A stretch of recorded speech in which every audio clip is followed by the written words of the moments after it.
armas, batallas y hombres que cambiaron el curso de la historia.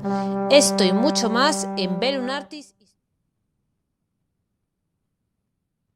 Por los ámbitos de Rusia, pasos españoles recios, gloria y muerte en el camino, como matrimonio eterno, van jalonando la ruta, y detrás todo es silencio.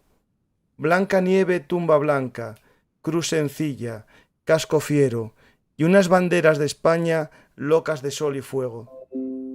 Las largas noches de Rusia temblando están de luceros, hay almas meridionales, guardándolas sin relevo. Blanca nieve, tumba blanca, cruz sencilla, casco fiero, por los caminos de Rusia, pasos españoles recios. Juan Pérez de Pulgar.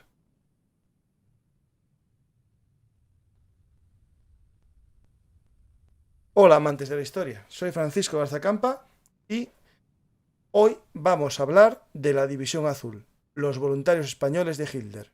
Pero antes, como siempre, os recuerdo que si os gustan nuestras historias habladas, nos podéis ayudar en los sistemas de micromecenazgo de patreon.com, iVoox y YouTube, para que sigamos contando historias. Espero que disfrutéis, como siempre, de la historia. Esta vez viajaremos al frente ruso en la Segunda Guerra Mundial para conocer a los voluntarios españoles de Hitler.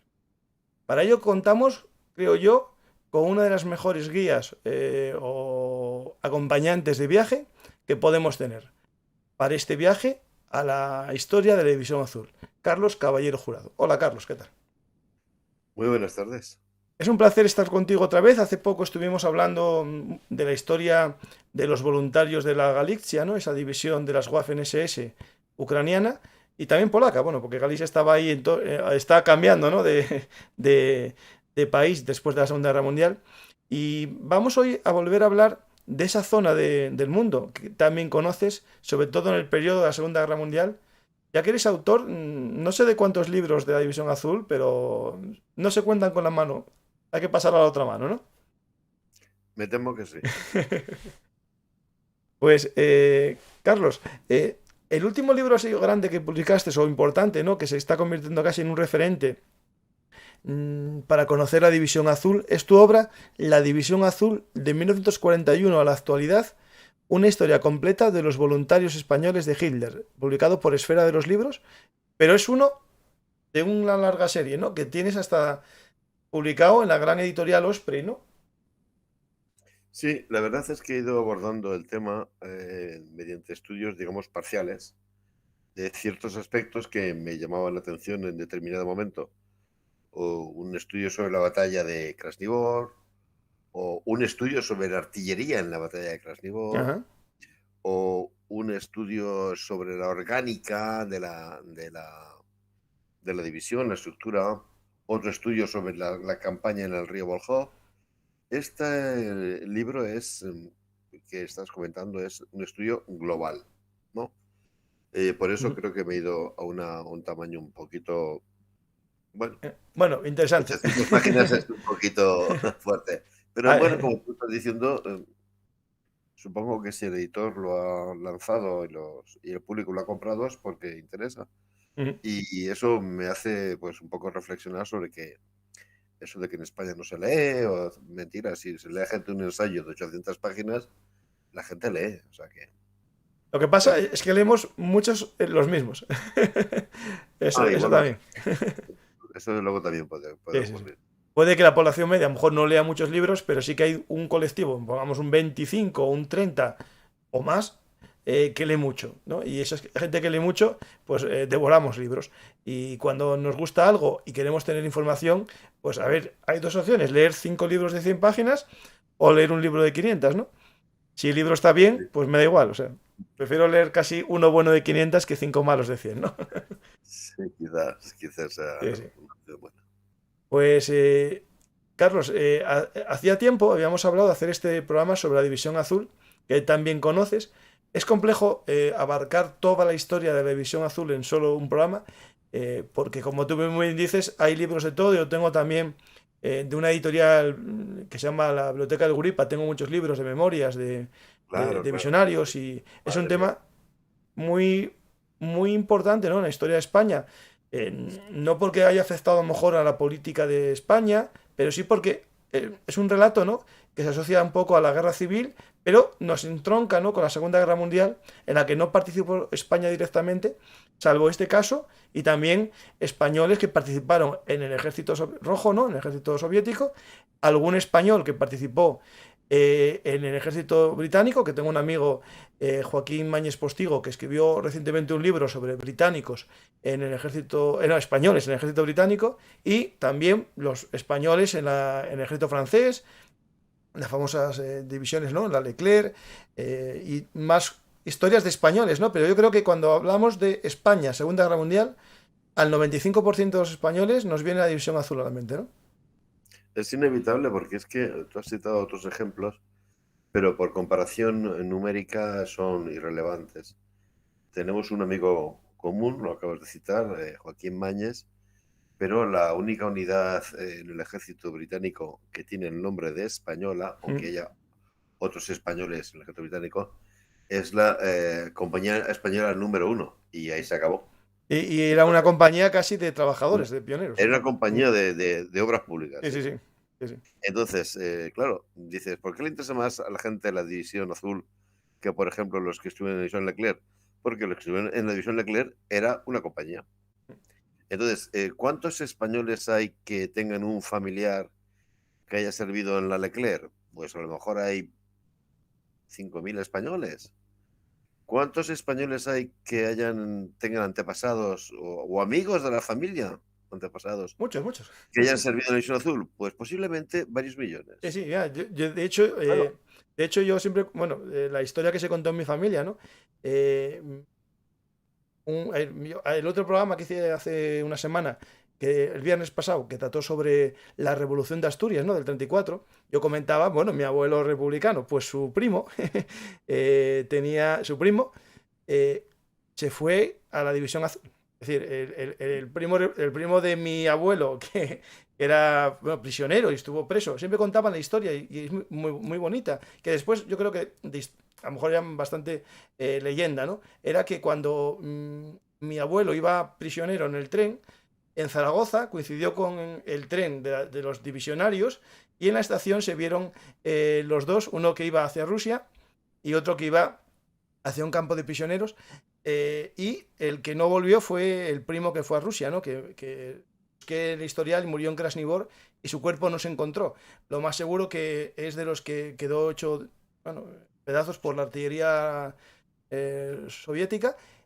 Pero es interesante, ¿no? Eso que dos primos en dos bandos, ¿no?, te han visto en un tren y se hayan cruzado la vista y se han reconocido. Hay historias Sí, más sí. impresionantes. Hay historias de gente que es voluntaria en la División Azul y tiene primos, perdón, hermanos encarcelados. Y incluso hay gente que tiene a su padre en la cárcel. Claro. Lo cual ha dado lugar a una pertinaz leyenda de que, claro, esa gente se fue pues por lavar el expediente familiar, etcétera, etcétera. Y es que parece que no queramos recordar un hecho que, por otra parte, todos sabemos, ¿no?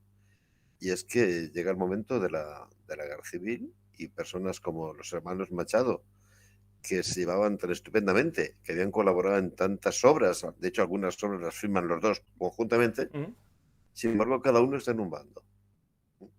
Y además de una manera muy, muy, muy destacada, ¿no? Muy, muy activa, ¿no?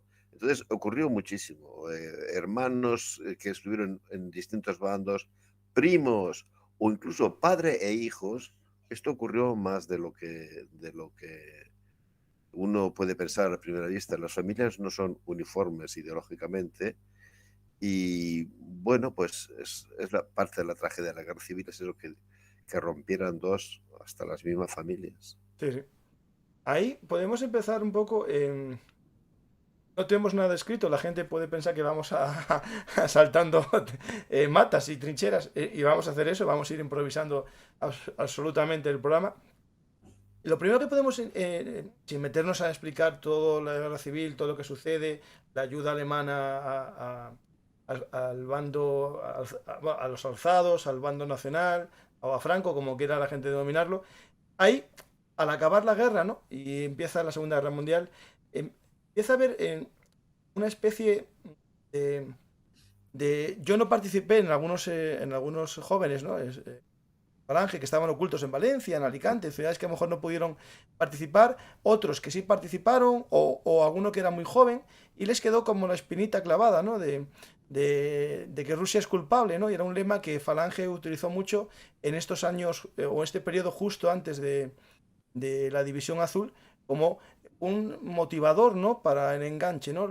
Hablábamos del enganche, ¿no? Algunos para limpiar el expediente familiar, como acabas de decir, pero muchos también por eso de que había que devolver al culpable, que era Rusia. Y por favor, que alguien no diga que yo estoy diciendo, porque hay gente que ya va a pensar que soy yo el que está diciéndolo, sino que era un lema de la Falange y de todo y, bueno, y del franquismo, que Rusia era culpable y por lo tanto había que devolverle el favor, ¿no? El favor, entre comillas. Mira, lo que está muy claro es que la División Azul es una continuación de la guerra civil en el frente ruso. Entonces, para estudiar la División Azul hay que conocer bastante bien el tema de la guerra civil.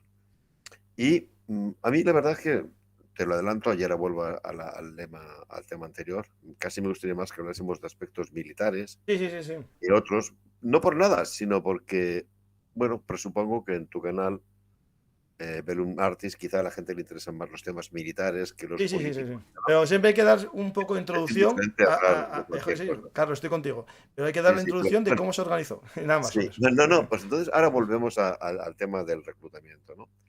¿Por qué es importante saber bastante bien con qué ocurrió en la guerra civil? Pues mira, por ejemplo, te sorprenderá ver que hay muchos más voluntarios asturianos que gallegos. Ujú.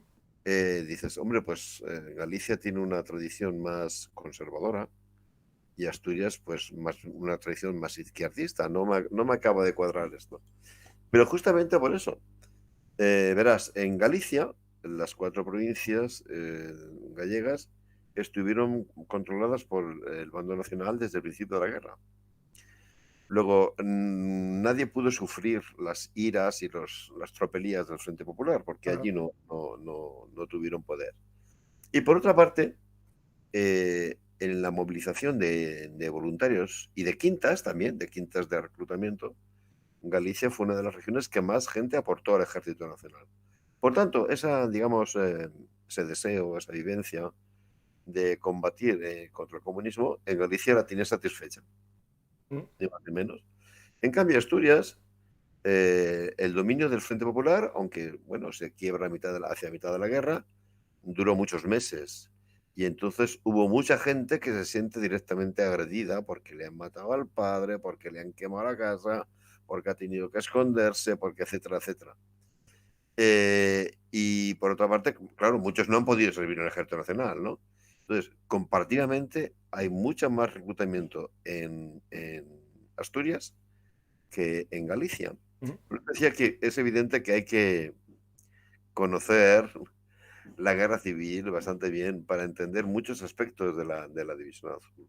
Sí, sí. ¿eh? Si te pones a mirar en la historia real de los divisionarios, no, hay un cierto tipo de divisionario que no existe más que en la mente de los novelistas o de algún profesor que dice que si forzados, que si contra su voluntad. Eso no existe más que en estas Ujú. mentes. El divisionario real, que es el que uno conoce, por sus escritos, por sus experiencias, por lo que a veces por haberlo conocido incluso personalmente, es un señor que siempre tiene una experiencia traumática con la España del Frente Popular. ¿eh? A veces no le han hecho nada a él personalmente, ¿eh? ni a su familia personalmente, pero a veces han hecho algo que él considera más ofensivo que nada, que es, por ejemplo, arrastrar la imagen de la Virgen de su pueblo por el lodo, ¿no? Sí, sí. A Ujú. personas que son muy, muy creyentes, pues esto les duele hasta extremos inconcebibles, ¿no? Entonces, claro, por eso digo que hay que conocer muy bien qué ha ocurrido en cada región de España para explicarnos el alistamiento de esta gente, ¿no? Entonces, dices, Oviedo, ¿qué pasa en Oviedo que hay tanta gente? Pues mira, cuando perdón porque igual alguno se ofende, No, pero no, yo soy de Oviedo. me refiero que cuando se quemó la iglesia de Notre Dame, todo el mundo, ¡ay, qué pena, qué pena, qué pena! Bueno, pues es que la catedral de Oviedo la quemaron. No se quemó, la quemaron. Me refiero que eso ofende a muchísima gente, ¿eh? Que a lo mejor, bueno, pues su familia no ha tenido una experiencia directa de represión o de persecución, ¿no? Pero sus creencias sí, ¿eh? Entonces, es importante conocer lo que ha ocurrido en cada región para entender a la hora del alistamiento qué es lo que va a ocurrir. Y no dejarse llevar por engaños. Por ejemplo, yo vivo en Alicante, ¿no? Ujú. Entonces, pues de cada 10 divisionarios que yo he conocido, 6 eran alicantinos. Bueno, pues de esos 6 divisionarios alicantinos, 5 habían hecho la guerra en el Ejército Popular. ¿Y eso? Pues porque les tocó. Ahí, claro, hay que Claro, recordar por la los zona el alistaron alistamiento, justo, sí, sí, sí. y a ver qué haces. Mm, Porque también dirás, bueno, pues no todo el mundo que alistaron a la fuerza se fue a la Isla Azul. No, no, no. Pero es gente que alistaron a la fuerza, en muchos casos sacándoles de las cárceles, y que no podía, digamos, manejar la opción de desertar por la razón de que estaban muy marcados. Y si llega un parte de su unidad de que tal individuo de Alicante o de Elche o de Alcoy ha desertado, él sabe que su familia va a sufrir represión, ¿no? Persecución de algún tipo. Entonces, han hecho toda la guerra en el ejército con el cual ellos no se identifican. ujú. De tal manera que ahora que les ofrecen la oportunidad de formar una unidad cuyos ideales sí que comparten, pues se apuntan en masa, ¿no? Y provincias como Alicante o como Murcia o como Ciudad Real, tal, que estuvieron durante toda la guerra civil bajo el dominio del Frente Popular, aportan unos contingentes increíbles. Pero repito, dicen, va, este se fue porque... Yo es que he conocido casos, ¿eh? De gente que era teniente del Ejército Popular de la Sí, sí. República. Ah, Que va a la División Azul de Soldado. Dice, eso para la bala pasado, ¿qué va? Era porque habían matado a su padre, que era guardia civil. claro. Y entonces, después, él, te estoy poniendo un ejemplo porque quizás con un ejemplo concreto No, no, se las personas, los casos de explique personas mejor son los que mejor se claro, entiende, sí, sí. claro. Este señor era topógrafo. Mm, Y entonces, bueno, su padre era un oficial de la Guardia Civil. Lo habían matado a su padre, él lo reclutan y como es topógrafo es teniente de artillería. Bueno, pues, pero ha estado haciendo la guerra con un bando que no quería. En cuanto le ofrecen la posibilidad de su azul, se alista de cabeza, pero no por lavar ningún pasado, sino por combatir con los que ellos se identifican, ¿no? Te he puesto un ejemplo, pues podría ponerte tantos ejemplos que podríamos estar toda la tarde hablando de esto. Pero vuelvo a decirte, hay muchos temas de la División Azul, muchísimos. Y si te apetece hablar de temas, digamos, más políticos, yo ningún inconveniente. No, no, Simplemente lo que yo había pensado cuando me propusiste digo, bueno, este es un canal para gente que le gustan los aspectos militares, no, ¿no? pero sí, pero Carlos, no, no, el tema para mí, del canal, es militares, pero la política como, digamos, como parte previa a las guerras o parte Vale. posterior, existe siempre. No, era solo, tienes razón, pero el contexto era un poco por qué se creó. Y estamos hablando un poco de esta gente, ¿no? Que, Pues es muy claro, que- el contexto es continuar la guerra civil y es la gente que siente que no ha podido combatir por edad, etcétera, como tú decías, o porque le han obligado a estar en el otro bando, ¿no? Eso que mucha gente durante mucho tiempo se les ha llamado rojos geográficos o Ujú. nacionales geográficos, ¿no? Entonces, es esta gente la que va a aprovechar la ocasión y decir, bueno, pues ahora voy a luchar por los ideales que yo he sentido, ¿no? Luego son los dos hechos fundamentales, ¿no? Después ya empiezas a meter matices, ¿no? Claro, entre la gente que va, pues hay gente en la cual predomina un sentimiento, por ejemplo, falangista. Ujú. Es tan notorio este grupo que todo el mundo habla de División Azul con toda la naturalidad y es un hecho evidente que es el grupo más importante y más activo. Pero también se ignora, por ejemplo, muchas veces el altísimo número de voluntarios que a la hora si tú les preguntas, ¿tú a qué organización perteneces? Dicen Acción Católica. Ujú. O sea, más que a O Falange, ¿no? gente, sí, no sé, es que en este momento se da mucho la doble militancia. Ujú. Gente que estaba en Acción Católica y en Falange, ¿no? Pero que procedía, originalmente estaba en Acción Católica. Y si tú le preguntas a la gente, ¿y usted el año 36 con quién se identificaba? Pues mira, la mayor parte te van a decir, me identificaba con Carlos Sotelo. Ujú. Porque no por nada, sino porque José Antonio Primo de Rivera y Falange Española, sabes que en las elecciones No, era muy de minoritario, era bastante pequeño, sí, sí. tiene un porcentaje pequeñísimo Sí, de sí. votos, ¿no? El que se convierte en el líder más caracterizado de las fuerzas políticas que se enfrentan al Frente Popular es Calvo Sotelo. Ujú. Así que por eso digo que hay matices, ¿no? Hay matices de que, pero la idea es la misma. Es voy a luchar por las ideas que yo quería luchar en la guerra civil y que no he podido, ¿no? Muchos falangistas, muchísimos, la mayoría, los más activos, los más identificados y los que marcan el estilo de la unidad. Pero hay también muchos que son simplemente católicos, muchos que no conservadores, o mucha gente que, mira, esto ocurre mucho. Todos sabemos que esto va por barrios. Hay zonas de España donde hay una cierta vocación castrense. Ujú.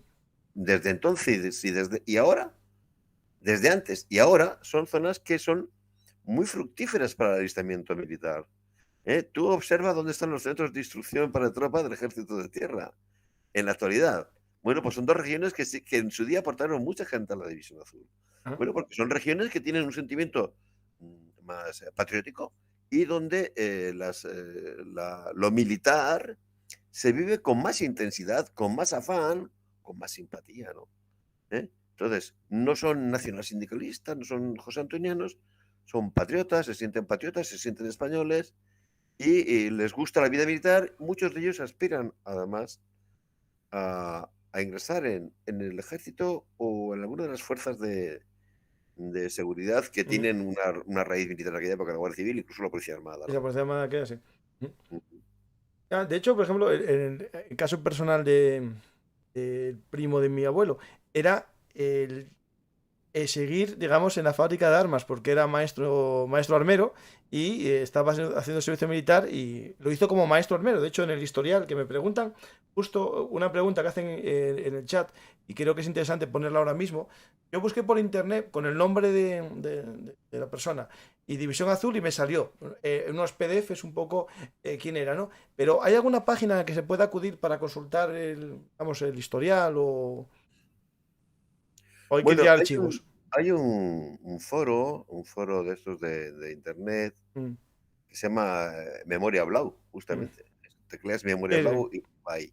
Entonces, este foro pues se va construyendo con aportaciones de mucha gente y a día de hoy yo estoy convencido que es la forma más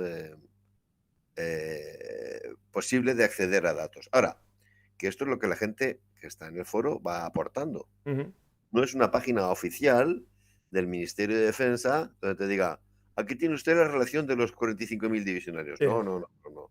Ni siquiera el Ministerio de Defensa no tiene ni siquiera una relación de los caídos, ni de los condecorados, ni de nada de eso. Sino que en este foro, repito, se llama Foro Memoria Blau, así, una serie de entusiastas pues van aportando lo que saben, ¿no?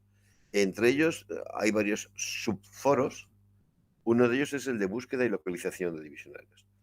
Una de las cosas que la gente hace mucho en este contexto es preguntar cómo acceder a información sobre su familiar que le interese a él. Casi siempre, bueno, casi siempre no, siempre te remiten a un archivo, que es el Archivo General Militar de Ávila, que custodia los fondos de la División Azul. Entonces ya tienes que dirigirte a ese archivo y hacer una solicitud de quiero saber los datos de mi papá, le dan los datos. El procedimiento es, ellos dicen, sí, tenemos datos. Calculan el número de páginas que tienen, pueden variar totalmente, desde Ujú. de 2 páginas a 25 o a 30, y te dicen, vale, si quiere usted que le enviemos esta documentación, haga este ingreso y nosotros se lo remitimos. A veces se lo envían en papel, otras veces en formatos Sí, sí. digitales, ¿no? Y puedes acceder a una información. Ahora, la gente también es cierto que se queda muy despagada, como dicen por aquí por Alicante, porque esos son los expedientes que tenía ese divisionario en la sección de personal del Estado Mayor. Entonces, tú eres un chico estupendo, has sido un soldado estupendo y cumple con tu deber perfectamente. Y al volver, y no te han herido, has tenido suerte, no te han Claro, no herido, tienes ni nada ahí, claro. y al volver te vuelves a tu casa y no pides nada por haber estado en Rusia, ¿no? Pues tienes 2 páginas. Claro. Ahora, eres un tío al cual hieren, pues ya tienes el expediente médico. Eres un tío que andas pidiendo todas las certificaciones de tu servicio, pues ya tienes un montón más de páginas. Ujú. Depende.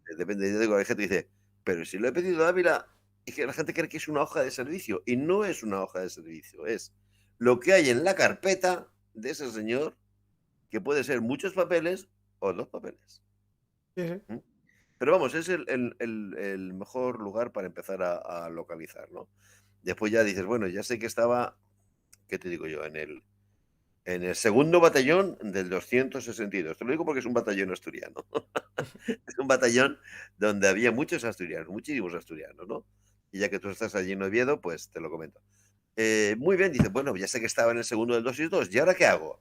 Bueno, pues entonces te pones sigues buscando, y en este caso concreto se da la feliz coincidencia de que hay un libro reciente, magnífico, insuperable, se llama Solo muere el olvidado, Sí. el segundo batallón del 262 en la campaña de Rusia. Pues es una mina de información.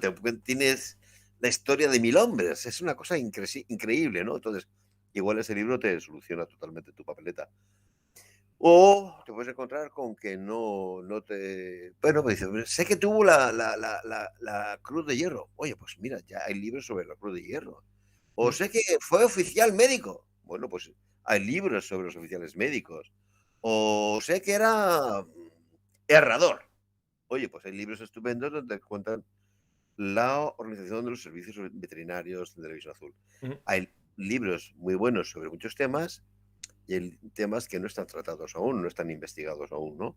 Mira, por ejemplo, claro, el problema de Oviedo, supongo siempre el tema de Oviedo porque tú estás ahí, ¿verdad? Sí, sí. El problema de Oviedo, por así decirlo, es que hubo tantísima gente que nadie se ha atrevido a meterle mano al estudio regional de los voluntarios asturianos. Pero al ladito vuestro, en Cantabria, tenéis un estudio fenomenal, fenomenal, una auténtica pasada de bueno, de José Manuel Puente, se llama Cántabros en la División Azul, ¿no? Claro, la diferencia es que cántabros, y había bastantes, porque en Cantabria hubo muchísimos voluntarios, cántabros es una cifra manejable, pero lo de los asturianos es muchísima gente y yo creo que nadie se atreve a meterle mano a ese tema por la cantidad de gente que hay. Es una cuestión. No, no me retes, no me retes. Oye, pues mira, es cuestión de ponerse a ello, ¿no? Pero sí, y ya te digo, como ya se tiende a ver esto de una manera más global, tú has dicho el título de mi libro y a la gente igual le puede haber sorprendido. De 1941 a la actualidad dirá, ¿y qué pasa? Sí, sí, justo, sí. Sí, no, te lo digo porque es que después la historia de la División Azul no acaba cuando se retira el último hombre. Se organizaron hermandades, etcétera, etcétera. Y se da la circunstancia de que una de las más potentes de España, y con diferencia, era la Hermandad de la División Azul de Asturias, Ujú. de Oviedo. Pero Llegó está a tener... vinculada a otra que existía en Oviedo, que era Defensores de Oviedo, ¿no? ¿Perdona? Hay una en Oviedo bueno, que fue Sí, famosa en sí, su esa es época, la la de División Azul, Defensores de Oviedo. pero yo me refiero a la Hermandad Ujú, de la División Azul de Asturias. ujú. Esta llegó a tener, por supuesto, organización provincial, pero organizaciones comarcales, delegaciones comarcales por toda Ah, Asturias. El local que tenían en Oviedo era tan grande que tenía un restaurante y un museo. O sea, tú imagínate la importancia. Hacían muchas concentraciones, tenían su propio boletín. O sea que en Asturias había muchísima gente. Y yo, para mí, repito que eso es un poco lo que disuade a los estudiosos que se dicen, madre mía, me meto en qué esto. berenjenal me meto. Y aquí estoy yo dándole palos a este tema durante años y Sí. años, ¿no? Pero por eso digo que el tema llega un poco hasta la actualidad, porque al volver de Rusia, esta gente pues una vida, tuvo una vida, ¿no? Ujú. Y dices, ¿por qué hay mucha gente que en realidad se preocupa de la visión azul y no de los de Leclerc? Bueno, porque miran, por ejemplo, hubo un alcalde de Oviedo que fue divisionario y estuvo un montón de años de alcalde, Álvarez Builla, ¿Ah? ¿no? Y no vas a encontrar ningún alcalde de Oviedo que haya estado en la novena compañía de la división Sí, sí, francesa. Álvarez Builla en Oviedo, Hay bueno, muchísima sí, más es gente, famoso, sí. muchísima gente. Y gente además, repito, con variadas evoluciones, ¿no? Porque dirán, bueno, todos franquistas, franquistas. Mira, hay un asturiano que es Castañón de Mena, un alférez. Después de volver a Rusia, evolucionó políticamente hacia la izquierda, se exilió, no volvió a España hasta la muerte de Franco, y curiosamente el año 91, que es el 50 aniversario del División Azul, publicó su diario de la campaña de Rusia. Cualquier persona que no fuera tan honesta como era este hombre, se habría inventado la milonga esa ridícula de que yo fui forzado por lavar mi pasado. No, no, no. El tío lo pone clarísimamente, lo publica el diario tal cual. Y lo ves, que era en el año 41, él era un ardoroso falangista, ferozmente anticomunista, etcétera, etcétera. Dice, bueno, yo es que era así entonces, yo no voy a cambiar la historia, esta es mi verdad, ¿no? Lo digo porque hay una serie de cantamañanas que salen muchos en los documentales, tipo García Berlanga o Ciges. Ay, yo fui por lavar el pasado. Mentira cochina. Mentira cochina. Hay que tener la elegancia moral de este alférez asturiano, Castañón de Mena, para decir, no, no, yo tenía esas ideas entonces, ahora tengo otras, pero yo no voy a engañar a la gente Las, con pers- mis las ideas. personas evolucionan, estoy contigo. Claro, claro, sí, eso. ¿Quién tiene? Mira, todo el mundo tiene derecho a evolucionar. Lo que no tiene derecho nadie es a decir mentiras. Sí, sí. No, de hecho, bueno, la evolución es parte del ser humano Claro. y el cambio en la mentalidad es normal. Incluso las circunstancias te hacen pensar, a lo mejor él Claro. vio de una manera lo que pasó en Rusia y un compañero suyo lo vio de otra y No, le hizo no fue cambiar. lo que pasó en Rusia. Realmente, él lo que pasó en Rusia. No, es que ya digo, él se va como un falangista muy, muy Mm. puro, muy puro, muy ortodoxo, muy de justicia social, ¿no? Vuelve de Rusia y, tal como él ve, el régimen no está cumpliendo los postulados de Falange. O sea, que estaría, Entonces, digamos, con las camisas viejas, ¿no? de Falange Mm. y del franquismo y después de Falange y al final acaba rompiendo totalmente. Es un caso muy similar a ese gran divisionario que fue Dionisio Ridruejo, que todo el mundo lo tiene como realmente el autor, el padre moral de la División Azul. Bueno, fue el padre moral de la División Azul.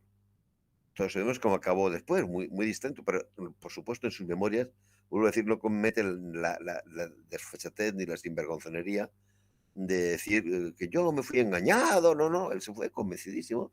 Después no le gustaba, o él consideraba que el régimen no estaba cumpliendo con estos ideales falangistas y se fue desenganchando. Repito, ¿quién tiene derecho a decirle nada a este hombre? Ahí, Lo que no puede una persona, repito, es mentir. ¿Mm? Cada ahí, uno es muy libre de evolucionar todo lo que estima soportar. aquí hablando, bueno, de Dionisio Ridruejo y bueno, y los camisas viejas, ¿no? De la Falange. Estamos en un momento que a lo mejor no, bueno, la gente quiere también un poco el contexto de la historia.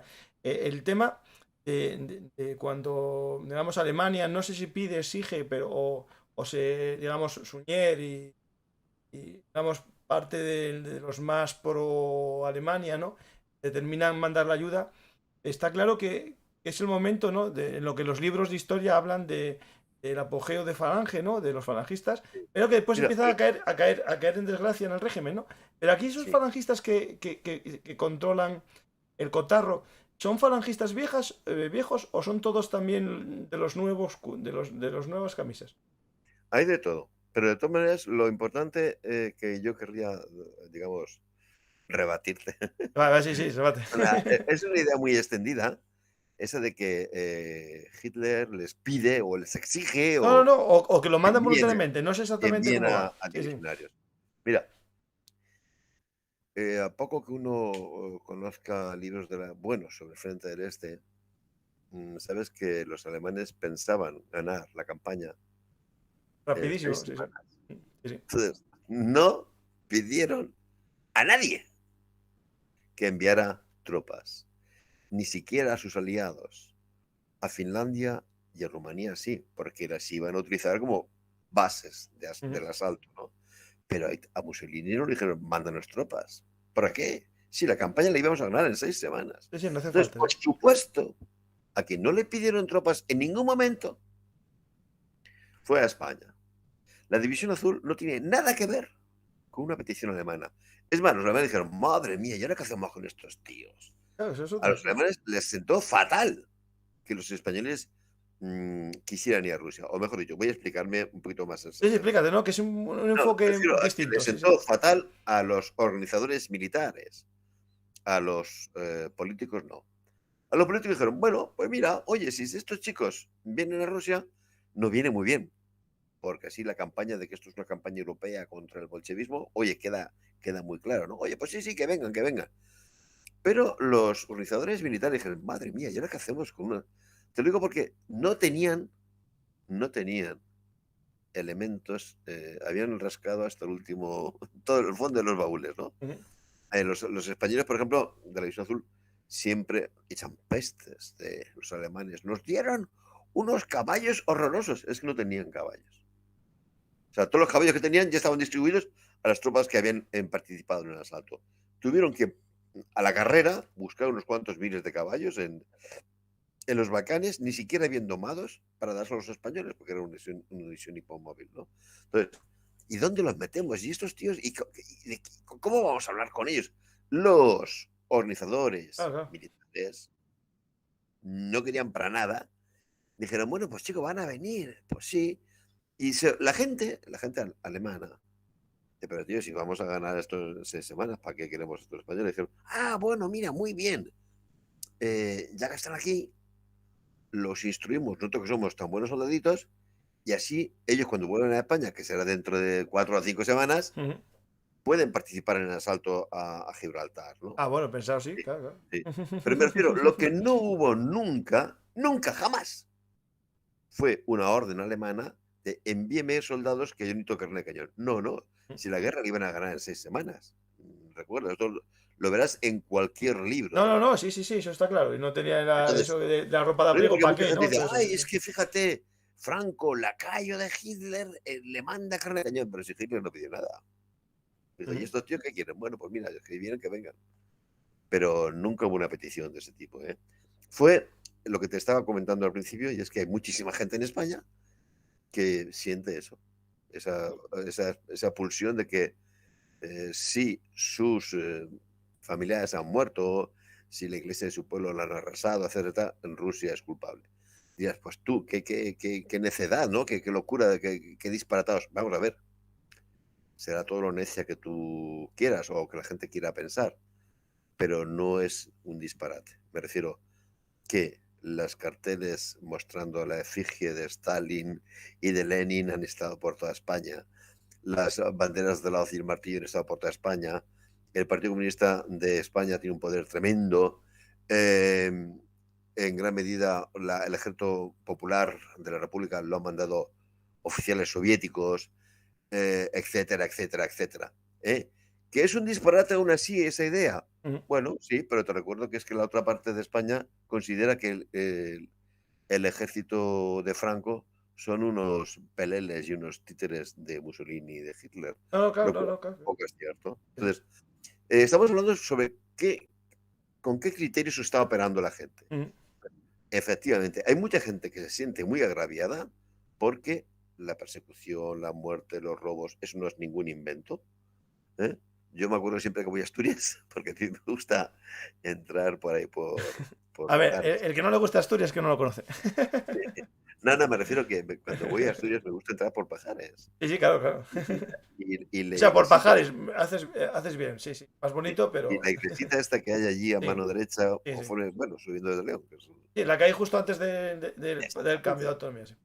que yo siempre me paro allí. Y la primera vez que me paré, dije, hostia, pero si es que parece mentira que esto está románico, si está nueva. Hasta que vi, claro, que es que la habían quemado entera. Vale. Claro, entonces dice, claro, es que la han reconstruido entera. Entonces, me refiero que es que hay mucha gente que se siente agraviada. Punta pelota. Y con razón pueden echar la culpa a Rusia. Yo creo que la guerra civil tiene causas endógenas. Eso para mí yo lo tengo claro. Pero que externamente tú puedes ver que ha habido una presencia soviética, o por decirlo en terminología de la época, rusa, muy grande, eso no es que están soñando, no es una especie de locura, no, tiene muchos datos para pensarlo eso. Claro, es que por desgracia, la guerra civil española hubo datos de las dos partes, ¿no? Los dos vieron influencia de los dos lados. Es decir, el problema Claro, que, claro, claro. podemos decir que como yo, que fue una tresala, ¿no? O un previo, ¿no? A la Segunda Guerra Mundial. No, no, no, no. No, no, no un previo, no, no un previo de Yo que que lleve a lo creo, otro. creo que eso es un Pero error grande. a mí, Yo la, yo mira, creo. la, tal como yo lo veo, perdona por si parezco un poco No, no, Carlos, prepotente. no, no. Después digo Yo yo me mi refiero punto de que vista. para mí la Segunda Guerra Mundial es la continuación de la Primera Guerra No, Mundial. eso no tengo Punto, dudas. No, no, eso, pelota, por eso no dije la punto, presala. pelota. Entonces, No, no, sí, sí, sí, sí. la Guerra Civil Española no tiene que ver ni con la Primera ni con la Segunda. En esencia, la Segunda Guerra Mundial es un problema geopolítico. Es dos bloques, digamos, ya establecidos. Por un lado, las potencias occidentales, por otro lado, la Unión Soviética. Y después un bloque de lo que se llaman en historia los have-not, los países tardíamente llegados al reparto del poder mundial. En la primera sí, pero en la segunda están mezclados, porque van dos que están. La segunda, claro, es que en la segunda, Están mezclados, pero también, digamos, si eliminamos la geopolítica, y nos vamos a la ideología, ¿no? Los frentes ideológicos, en la Guerra Civil Española sí que participan. Sí, en el periodo de entreguerra lo que ha ocurrido es que como consecuencia de la Primera Guerra Mundial han aparecido ideologías muy radicales, ¿no? Eso, O han llegado al poder ideologías muy radicales, el comunismo y el fascismo.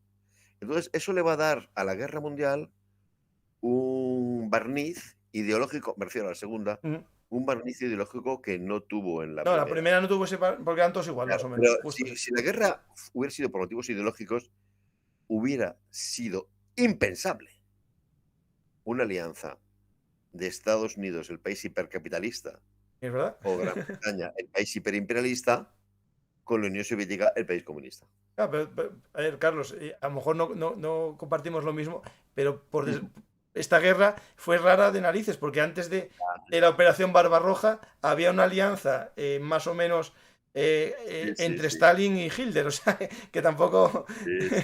Al final esto es como la primera. Te recomiendo la lectura del libro de Norman Davies, donde explica cómo realmente esto es una guerra triangular, en la cual primero están dos ángulos del triángulo contra uno, y después esos dos lados del triángulo cambian contra el otro, ¿no? Bueno, eso sí, vale, eso sí. Es una guerra muy, muy simple. Sí. Pero no nos debemos engañar en el sentido de que esto no fue una guerra contra el fascismo, no. Básicamente es una guerra geopolítica. No, sí. Y el mal final de la primera, sí. Y así no nos desviamos demasiado. Es que ellos sí que intervienen en esta guerra en función de un criterio ideológico. Una guerra mundial es un fenómeno complejísimo, donde hay cientos de millones de hombres envueltos, hay decenas de países envueltos, y no todos combaten por lo mismo, ni mucho menos, ¿no? Entonces, te encuentras en este desbarajuste mundial un grupo de gente que atraviesa todo un continente y se va a luchar en un lugar donde los españoles, bueno, sí, en las guerras napoleónicas hemos estado, algunos españoles habían estado por ahí, pero un lugar que no es nuestro entorno lógico, pues llevado es una pasión muy ideológica, muy. Entonces, esto hace, claro, ves que esta gente se escapa de los intereses, digamos, geopolíticos, de las y tienen un componente poético, un componente que hace atractivo, porque eso lo ves. No hay una mezquindad aquí de, mira, yo voy a ver si me quedo con estos 5 kilómetros cuadrados más, o si te arrebato esta provincia, o si me quedo estos petróleos que me hacen falta, ¿no? No, aquí los ves moviéndose por unas ideas que las podrás compartir o no. Pero bueno, se está moviendo por los ideales y un poco por el altruismo. Digamos, sí, hombre, sí. Realmente, estos hombres que fueron a la División Azul, poco podría conseguir España en el frente ruso. Nada. No, allí no ibas a sacar nada en concreto. Hombre, muchísimos de ellos sí que tenían la confianza, por supuesto, bastante razonable, por otra parte también, de que si Alemania ganaba la guerra mundial, evidentemente el reparto del equilibrio del poder en el mundo iba a modificarse sustancialmente, con lo cual, moraleja, Gibraltar español. Sí. Y Marruecos español de cabeza, eso también. Y Túnez. Pero no mucho más. Pues tenemos estos hombres que van a centros de reclutamiento en toda España, se van apuntando como voluntarios, van al principio vestidos con, bueno, con enfermedades de Falange, ¿no? Esa famosa nombre de la camisa azul de Falange que dio lugar, no en todos los casos, pero en muchos, la llevaban debajo del uniforme, no sé si del ejército español o de algún sobrante, cuando salieron digamos, de España, iban con uniformidad, muchos de ellos, que era una uniformidad del ejército español o... Porque tampoco es en sí la del ejército español. Eso depende un poco de los contingentes. Me Sí. explico. Una de las cosas más llamativas es que hay una serie de aspectos que hacen que la historia de la División Azul sea extremadamente sugestiva para el estudioso, ¿no? Mm. Uno de ellos, ya vuelvo a decirte que en una guerra que básicamente es una guerra geopolítica por áreas de poder, aparecen estos señores que van un poco en plan Quijote y van allí. Otro es que, fíjate, te lo digo porque a día de hoy, desde que España ingresó en la OTAN, hemos participado en un montón de misiones internacionales y, bueno, pues más o menos, si uno le gustan estos temas, las sigue, ¿no? Y te ves cómo se prepara una misión internacional. Bueno, pese a que se trata de hoy un ejército profesional, el contingente se reúne a lo largo de bastantes semanas, Ujú. etcétera, etcétera. En fin, un proceso lento, laborioso, lógicamente lento y laborioso. Bueno, la División Azul, lo acojonante es que juntan 18.000 hombres en una semana. Claro. Y en una semana los equipan y a los 15 días están saliendo de España. Y dicen, no me jodas. Sí, señor. 18.000 hombres.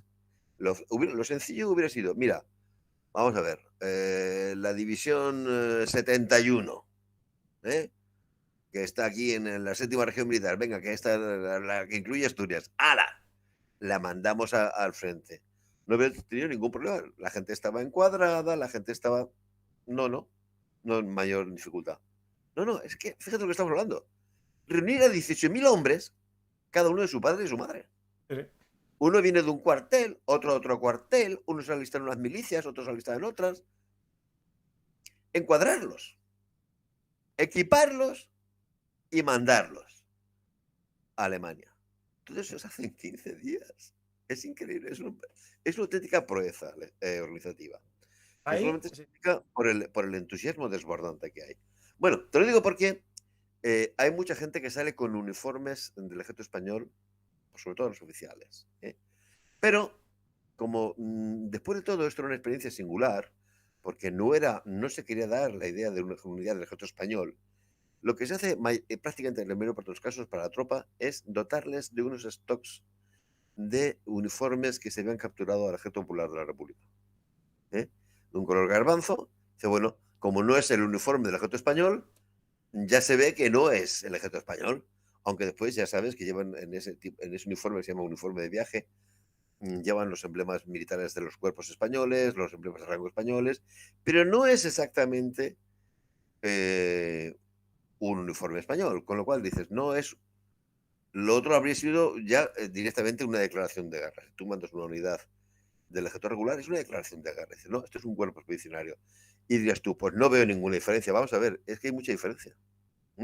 Mucha gente piensa que cuando España manda la División Azul, de hecho, equivale a una declaración de guerra contra la Unión Soviética. No. Hay que ponerlo todo en su contexto.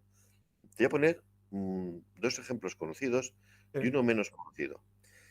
Si has leído algo sobre la guerra en China, Sí, bueno, tengo que leer el libro de Rubén, pero veamos. pues un libro muy recomendable, muy denso, pero muy recomendable. Te lo digo porque ahí lo explica él muy bien.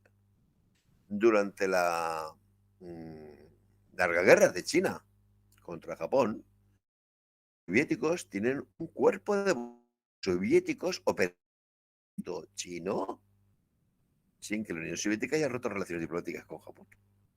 Ni siquiera romper relaciones diplomáticas. Es más, los norteamericanos tienen también una unidad aérea de voluntarios luchando en el ejército chino, y Washington no ha roto relaciones diplomáticas con Tokio. Ah, estos son los famosos que tienen esa cazadora Sí, en la espalda, sí. los de Sí, sí. Chenol, los Sí, tigres sí. voladores, ¿no? Sí, sí. Luego, estos dos ejemplos son bastante conocidos. Menos conocido, por ejemplo, es el hecho de que cuando los soviéticos invaden Finlandia en el invierno de 1940, encuentran una gran solidaridad en los países bálticos y se reclutan muchos voluntarios para ir a luchar contra los soviéticos.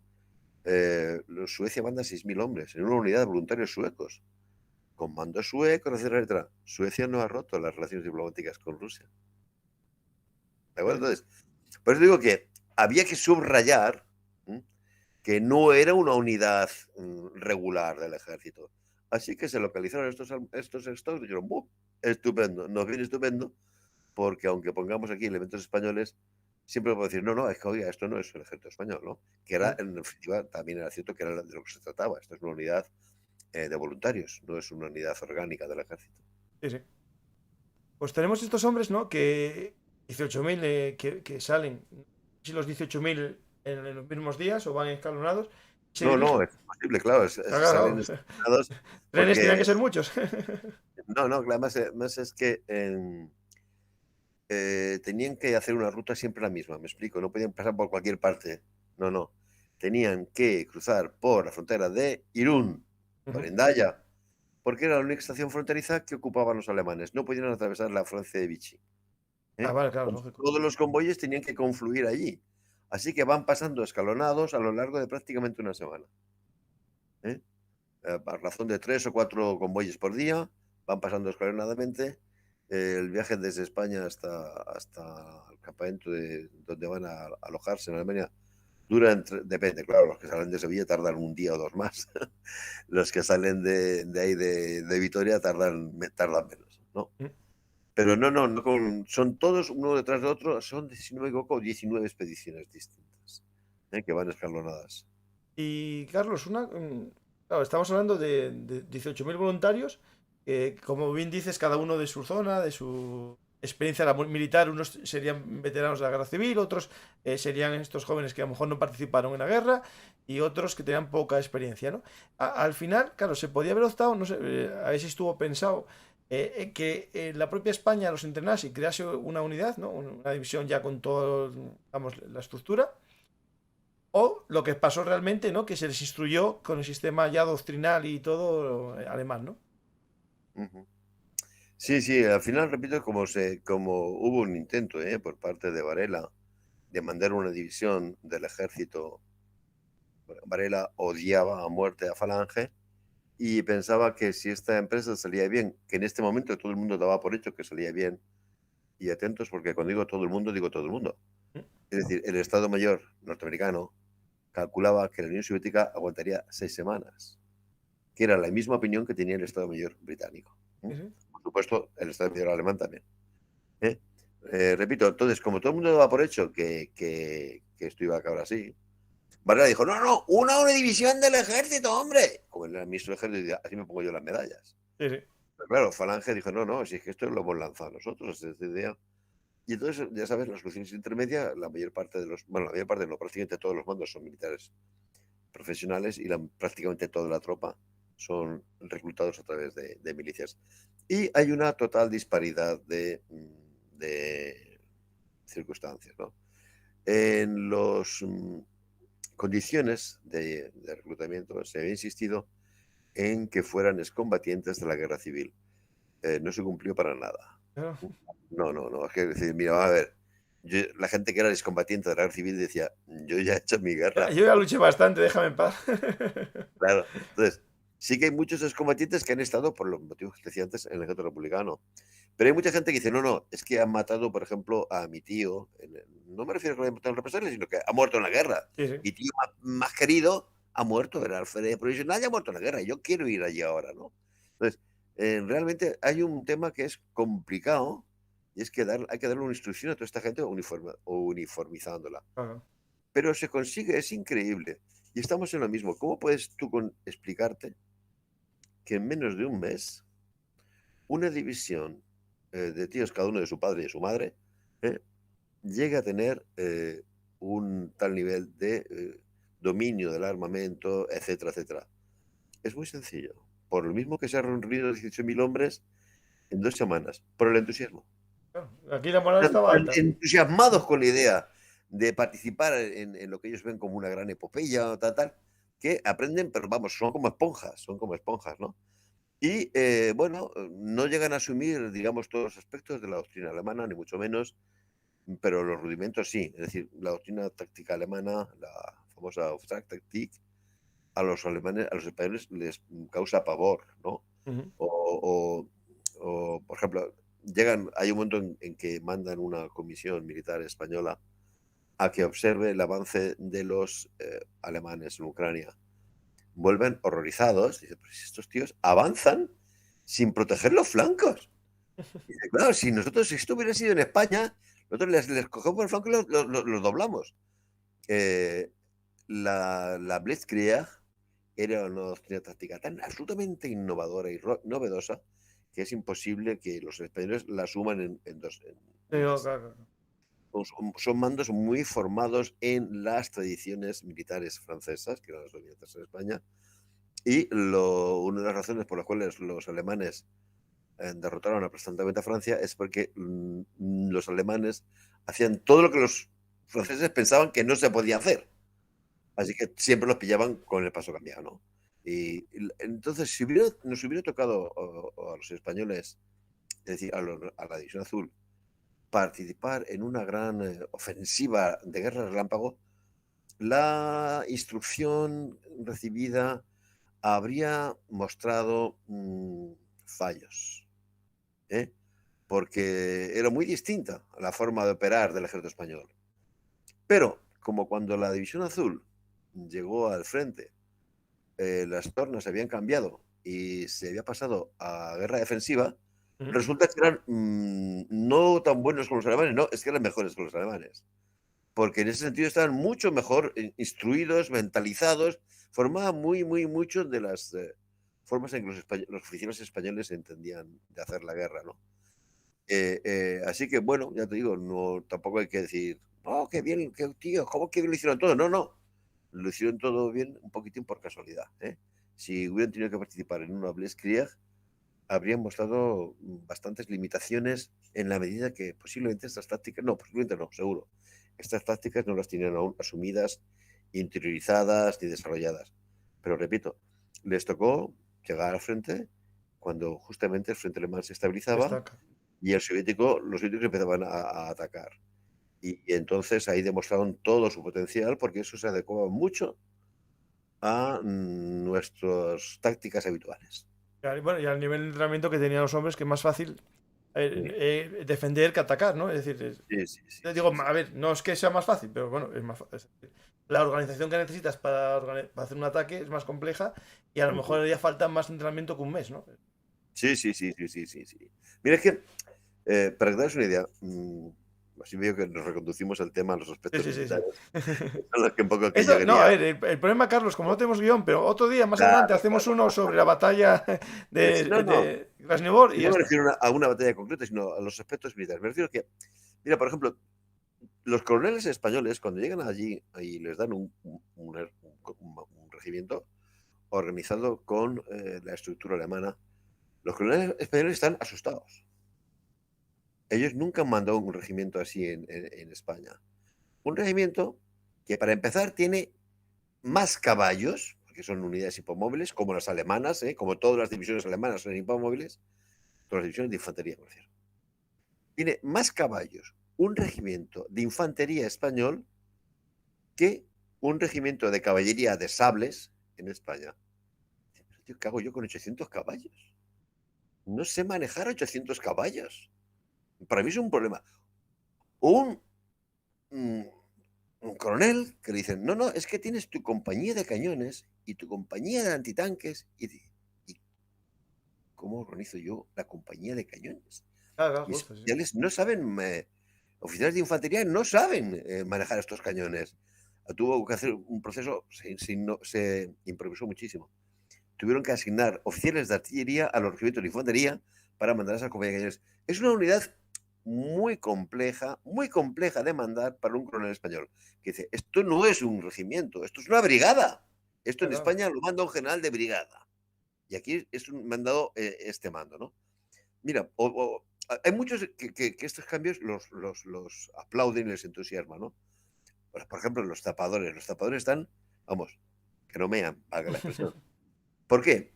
Porque en España, tradicionalmente, los zapadores han sido los señores que abren zanjas para que los demás se metan ahí. O abren los caminos, o te construyen una castramenta en una zona para que te alojes. Y cuando ven el papel que tiene el ejército alemán, flipan. Porque son la vanguardia. Sí, los Son pioneros, ¿no? Los pioneros. zapadores de asalto. Son los que van a ir en vanguardia. Es decir, pasan de ser los tíos que están cavando las letrinas en la retaguardia a los tíos que avanzan en la vanguardia, ¿no? Están entusiasmados. Pero eso no significa que puedan asumir esas tácticas de la noche a la mañana. Entonces, el proceso de instrucción fue breve, pero bueno, para la guerra a que al final se va a realizar, que es esencialmente una guerra defensiva, sirvió. Y después ya en el frente, pues digamos, la división maduró lo suficiente, ¿no? Ahora, vuelvo a decir, ¿por qué se puede formar una división en un mes cuando los alemanes tienen súper, mega, hiper estudiado que para formar ellos una división de infantería necesitan 3 meses de instruirla? Porque es que ahí todos los que están locos de por ir al frente. Sí, sí. Están entusiasmados con la idea de participar en esta campaña. Y aprenden, pues mira, como una esponja, es igual. Claro, y claro, esta velocidad que tuvieron, digamos, en la instrucción, un mes, y lo aceleraron, verían que estaban bien, ¿no? Que ya estaban bien, más o menos formados, como en 3 meses, o un poco menos, pero bien.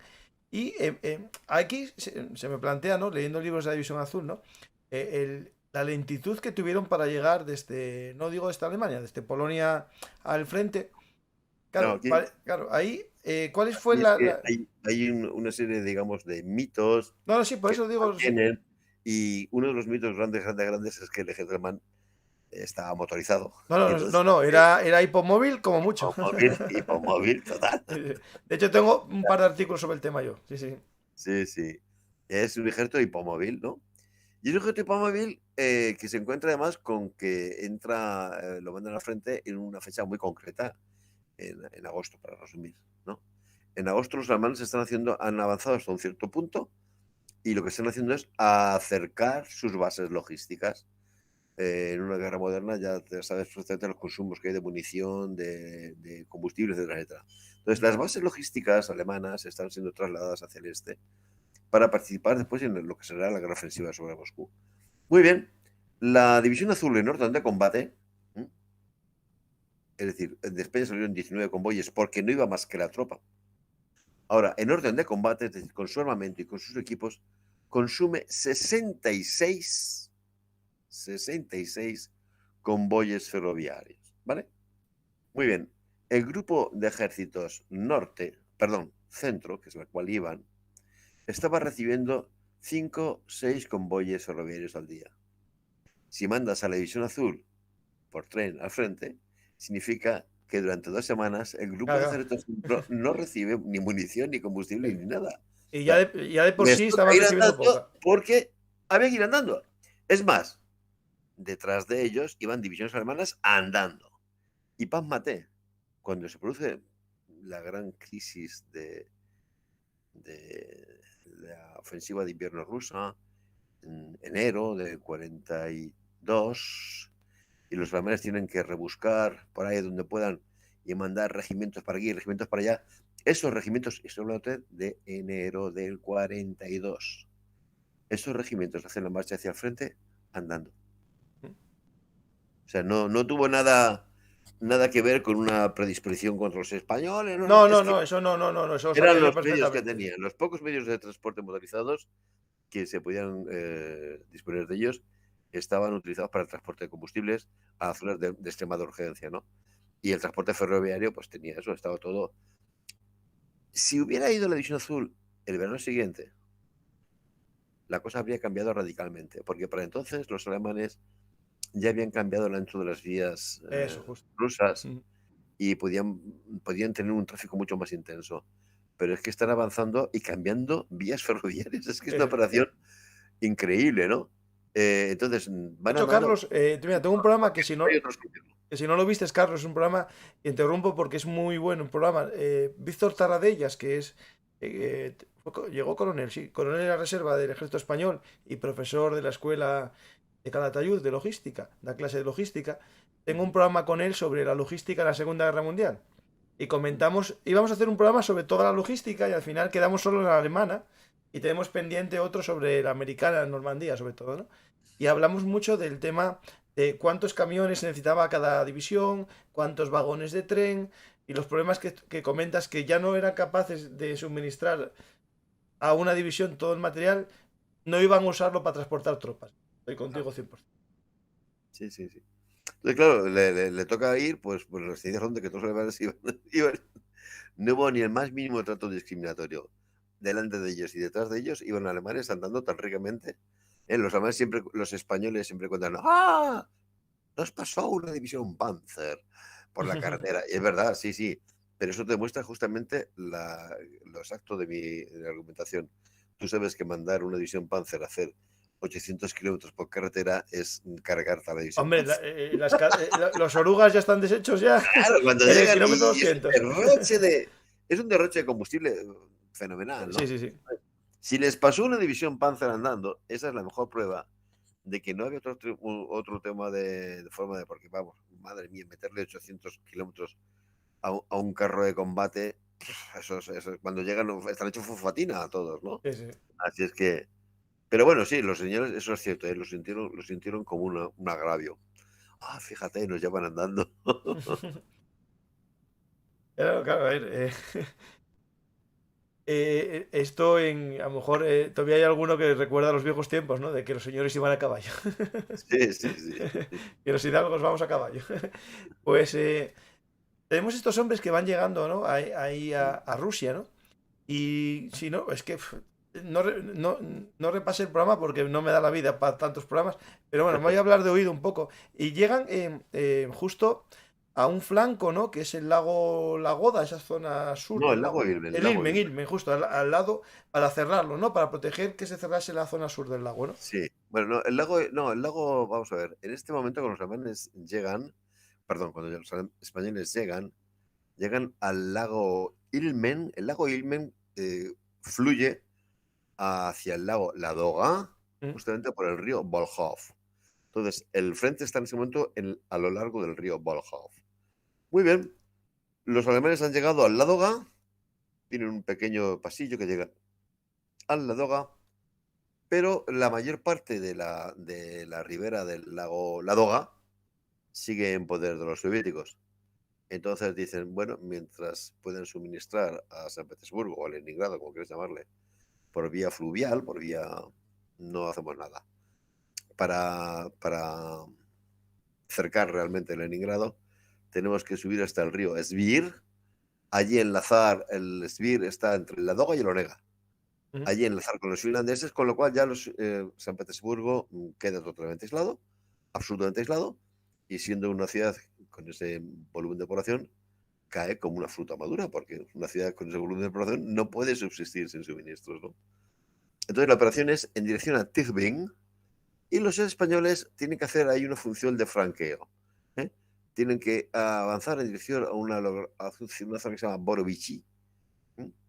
Eh, cumpliendo una función de flanqueo de esa ofensiva hacia Tikhvin, que después va a enlazar con los finlandeses.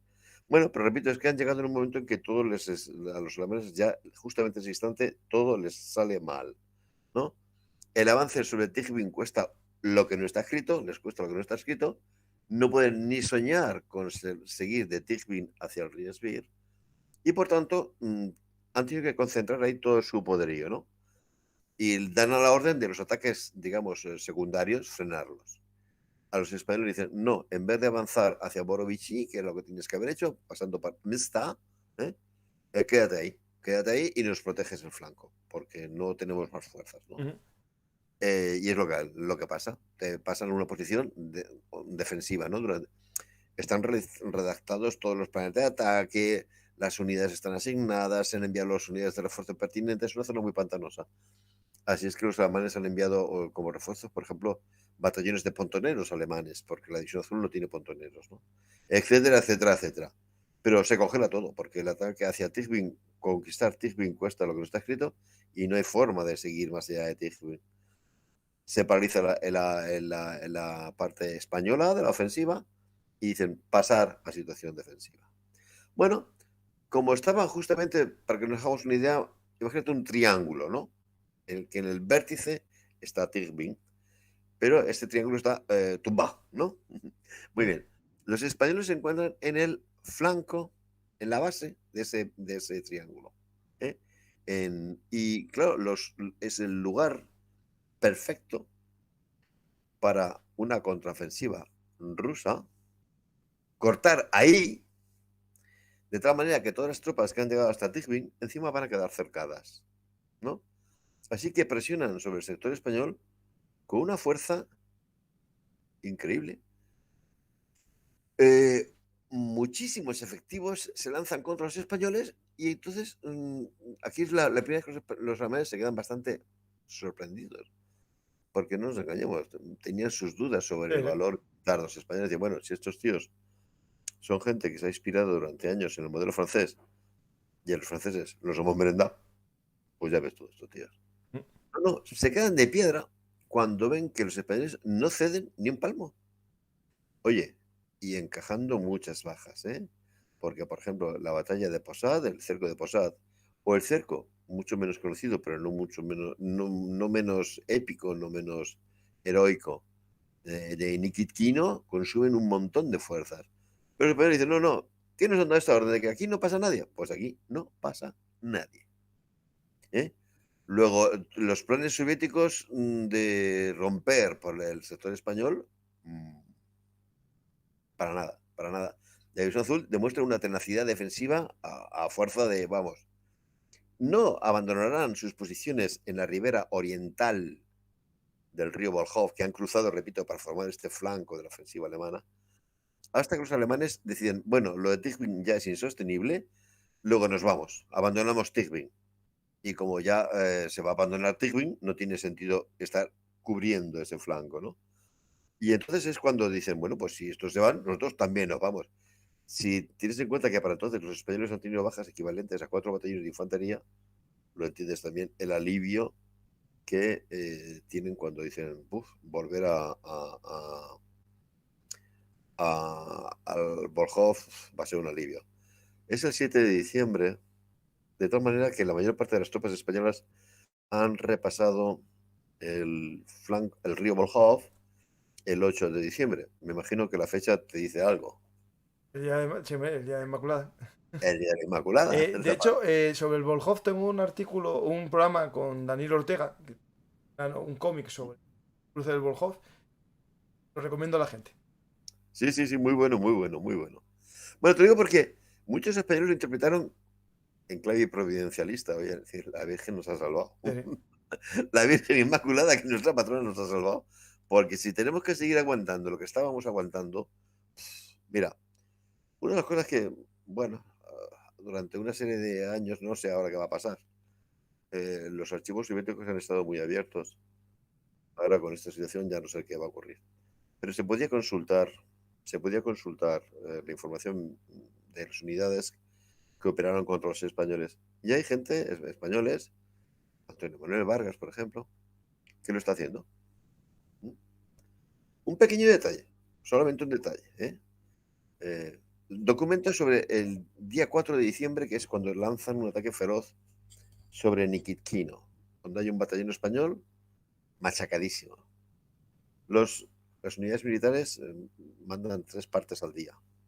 El primero que manda las fuerzas soviéticas atacantes, dicen, fuerza española calculada en Nikitkino, una compañía.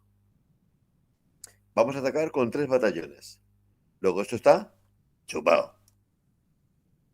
Segundo parte del día. Bueno, estamos encontrando resistencia. Vamos a seguir presionando. Tercer parte del día. Bueno, hemos considerado que mejor si los cercamos y ya que se aburran y se vayan un día de estos, ¿no? No estamos hablando de tonterías, ¿eh? Estamos hablando de lanzar 3 batallones contra una compañía y que la compañía no se mueva. Digan, no me da la gana moverme. A los 2 días le dicen, retirada. Y se retiran. Por eso dicen, madre mía, menos mal que la Virgen no estaba. Que traigan alemanes de esos. Porque estábamos metidos en un lío de puta madre. Pero el hecho es que, tácticamente hablando, no han perdido un palmo hasta que no les han ordenado retirarse. Se retiran muy a gusto, con mucha pena, porque han dejado muchos camaradas allí enterrados. Pero a gusto, porque dicen, madre mía, ¿en qué lío estábamos metidos? Se estaban perdiendo batallones enteros de efectivo. Los 4 batallones que habían operado al este del Bojó, cuando pasan al oeste, el que más tiene 150 hombres operativos, que calcula el tute que se han metido ahí, pero sin ceder en sus posiciones, ¿no? Bueno, como en todas partes cuecen habas y entre los alemanes hay muchos muy soberbios y muy racistas. El comandante del cuerpo de ejército alemán, en el cual han quedado entre los españoles, el 38, es el típico tío este con monóculo, Sí, el general von Schaputz. te Y cuento. empieza a mandar unos informes. ¡Bah! Yo no quiero tener a los españoles aquí, y menos donde están, porque estaban en el centro de su despliegue. ¿Mm? Y tenían que, digamos, defender la ciudad de Novgorod. Novgorod, bueno, me temo que los españoles a la inmensa mayoría nos dicen muy poco, pero Novgorod es la primera capital de Rusia. ¿Mm? Sí, sí. Y no por casualidad está allí el monumento al milenario de Rusia. Aparte de ser un núcleo de comunicaciones fabuloso. Entonces los soviéticos dicen, bueno, pues ya está. Para seguir operando, nuestro objetivo es conquistar Novgorod. ¿Y quién está ahí? Los españoles.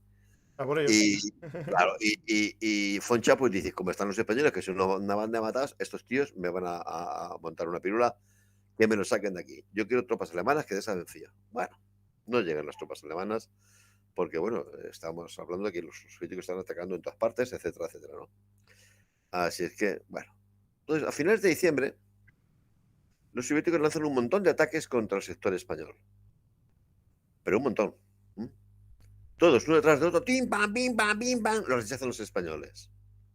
Alguno nos ha llegado a la historia de una manera muy singular, muy parcial, es curioso, porque los aspectos militares de la División Azul realmente están muy poco estudiados. Hay un episodio de la historia de la División Azul que se llama la posición intermedia. Una posición que estaba entre, como su nombre diga, entre dos Entre dos. posiciones, que los soviéticos la ocupan, y cuando los españoles contraatacan y la recuperan, ven que a los españoles les han clavado con picos en el suelo. ¿Mm? Enseguida piensan que los han rematado cuando aún estaban vivos, etcétera, etcétera. Pero no vamos a detenernos en ese detalle. Eso pasa a convertirse en una parte de la epopeya, de la épica divisionaria, una gran capacidad de movilización. Y te cuentan, los libros españoles te cuentan eso, la conquista y la reconquista de la posición intermedia, ¿no? Pero como muchas veces, o prácticamente siempre, hemos estudiado la historia de Azul como si fuera ella sola que estuviera en Rusia, no, no hemos visto qué pasó. Te digo por esto, ahora analizando estos archivos soviéticos, se ha descubierto que durante el tiempo que estuvieron los soviéticos allí, pasaron 3 batallones soviéticos en dirección a Miasny Bor, ¿no? El tema es que cuando los españoles contraatacan tan enérgicamente que recuperan su posición, esos 3 batallones se quedan, perdón por la expresión, con el culo al aire. ¿Mm? Las fuentes españoles no hablan para nada de esos 3 batallones, porque se meten en el sector alemán vecino. Y bueno, pues como nosotros no tenemos que hacer nada con ellos, pues no la citan en los diarios de operaciones españoles. Pero las fuentes rusas sí que te cuentan qué le pasó a los 3 batallones. Sí, Claro, sí. durante 2 semanas estuvieron haciendo el cimbel intentando hacer algo, y después se descompusieron, y los soldados que habían logrado sobrevivir fueron pasando como podían a las líneas propias, ¿no? A lo que vamos. Hemos contado esa acción, como fíjate qué epopeya los chicos que defendieron la posición intermedia tan heroicamente y que murieron de una manera tan cruel. Y qué brillante el contraataque. Sí, está muy bien todo eso. Pero estamos ignorando que realmente es una operación de gran alcance, del mayor alcance, porque esos 3 batallones soviéticos llegaron a estar al borde de Miasny Bor y no lo llegaron a ocupar, porque se habían quedado sin comunicaciones. ¿Mm? Y claro, tú ya sabes qué le pasa a un batallón. Si te pones solo soldados a disparar, la munición te dura 2 horas. Sí, sí, sí. 2 horas, punto pelota. Sí, porque con miedo disparas más, sí. Es Sí, lógico. sí, no, te dura 2 horas. Entonces, ¿por qué los soviéticos no conquistaron Miasny Bor? Porque los españoles habían contraatacado y reconquistado la intermedia. Y eso nunca lo habíamos sabido hasta que gente como Antonio Manuel Vargas se ha puesto a investigar en los archivos rusos, archivos Ujú. soviéticos, ¿no? Bueno, el caso es que finalmente los alemanes, esto sí que lo sabíamos, que los soviéticos deciden no intentar romper por el sector español. Lo sabíamos porque una historiadora rusa, Svetlana Postskaya, Ah, esa es la de Vivor, ¿no? perdón, ¿Es la que escribe con Vivor? no, no, no, No. no, no, no, no. Esta es una hispanista rusa de los años Ah, vale. 60, que no era historiadora militar, ¿eh? Pero bueno, como es una hispanista y no hay tantos españoles en Rusia, pues estudió el tema de División Azul. No, pero Svetlana Postskaya, que no es una historia militar, ya había sacado de los archivos militares rusos informes diciendo, no, no, no, los españoles son demasiado tenaces en la defensa, no vamos a romper por el sector español. Bueno, entonces, ¿por dónde hacen? Pues por el norte y por el sur. Los soviéticos perforan las líneas de la 126, avanzan hacia en dirección a Leningrado, montan lo que después va a llamarse la bolsa del Volkhov, ¿eh? Una penetración tremenda de un montón. El segundo ejército de choque se mete ahí entero, ¿no? Y al sur, es el famoso episodio este de Besvat, rompen la línea, están a punto de conquistar Staraya rusa y finalmente van a acercar a todo el primer cuerpo de ejército alemán en la llamada Bolsa de Demjans. Entonces es muy curioso, tú ves un mapa de posición, Frontlage, se llama un mapa de posición del frente, a mitad de enero del 43, del Grupo de Ejércitos Norte, y te ves una tremenda penetración a mitad del río Volkhov. Se ha metido 80 kilómetros hacia el oeste. Y como hacia el sur están embolsando a todo un cuerpo de ejército alemán. Y en esas dos penetraciones, un sector donde no se ve nada, no hay. Es como si estuvieran ahí comiendo paella, ¿no? No parece que pase nada. ¿Cuál es el sector? Es el sector de División Azul. Sí, sí. Es la división más sólida en este momento de todo el grupo de Ejército Sí, que Norte. prefieren atacar por una zona más débil, claro, No, evidente. no, no, no, porque saben que, porque claro, porque han atacado inicialmente por el sector español, porque claro, sus agentes, los soviéticos tenían, por motivos obvios, muchísima facilidad para obtener información táctica de los despliegues enemigos. Ujú. ¿Por qué? Porque en esa zona del Volkhov había 500 aldeitas, los soldados se alojaban en las islas de las aldeas y lo sabían todos. Cualquier ruso que pasase las líneas, decía, ¿cuántos tíos? Son 100 tíos. Vale, vale, vale. Pues esto no lo envenenamos.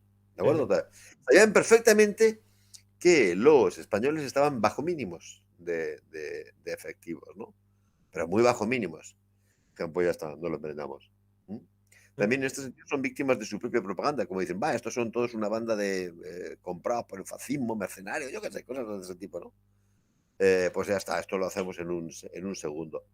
Y cuando atacan y ven, dice, pero si estos tíos es que ni pestañean.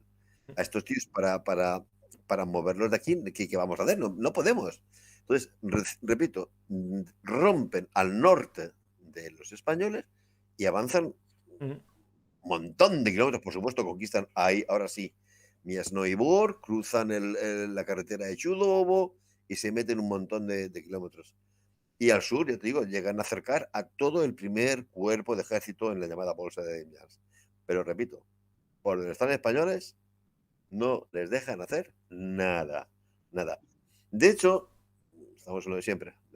Ahora es cuando empezamos a conocer con profundidad la historia militar de la División Azul y en gran medida, porque ahora recurrimos casi siempre ya de manera sistemática a los archivos alemanes, que es lo lógico, porque la División Azul opera con grandes unidades alemanas, con cuerpos de ejército, con ejércitos y con grupos de ejércitos alemanes, pero también los archivos soviéticos, ¿no?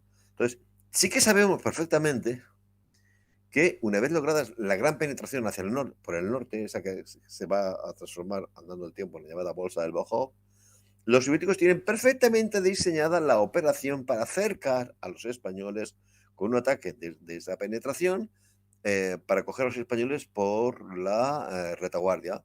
También lo mismo, Antonio Manuel Vargas ha sacado los planes de operaciones, pero súper detalladísimos.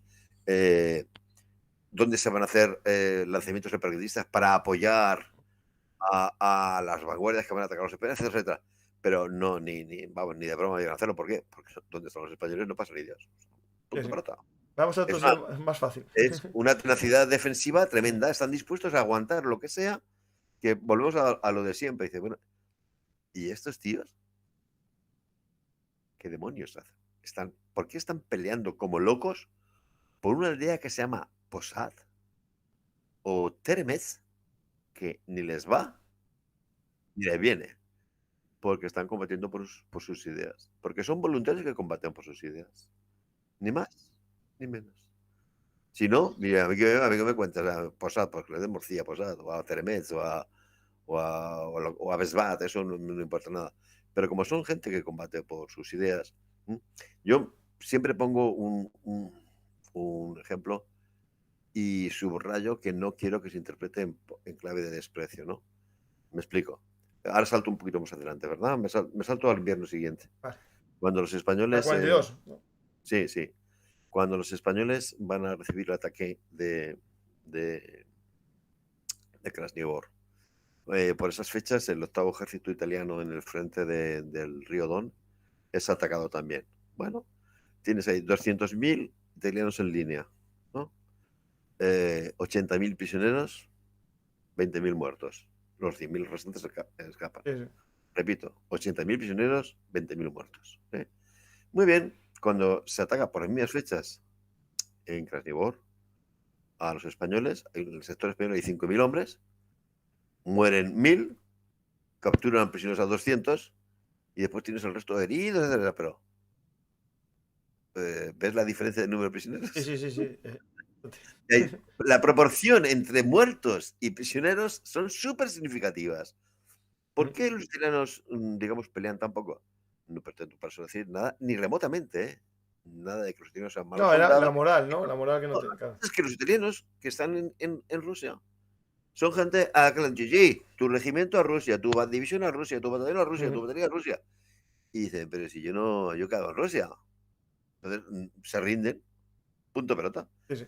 En cambio, cuando atacas a los españoles, dicen, no, yo es que he venido aquí a Rusia porque quiero luchar por estos ideales. Y entonces me pego aquí al terreno y me dejo matar 50.000 veces antes que entregar un palmo de terreno, ¿no? Por eso decía que muchas veces digamos, para comprender la realidad histórica de Isla Azul, lo mejor es analizarla exactamente desde los parámetros de historia militar.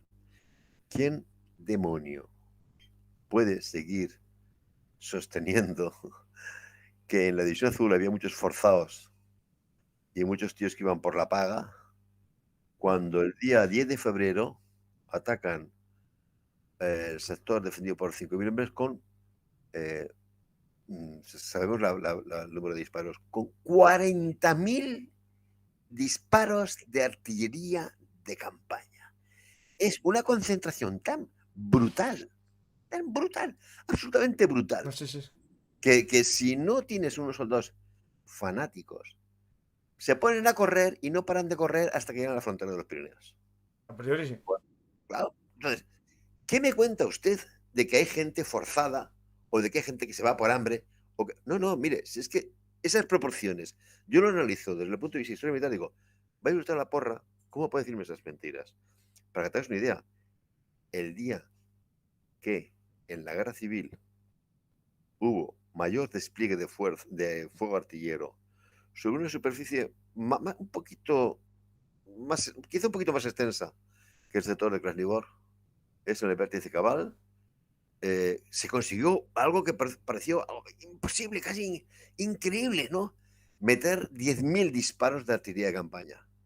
He hablado de 4 veces más.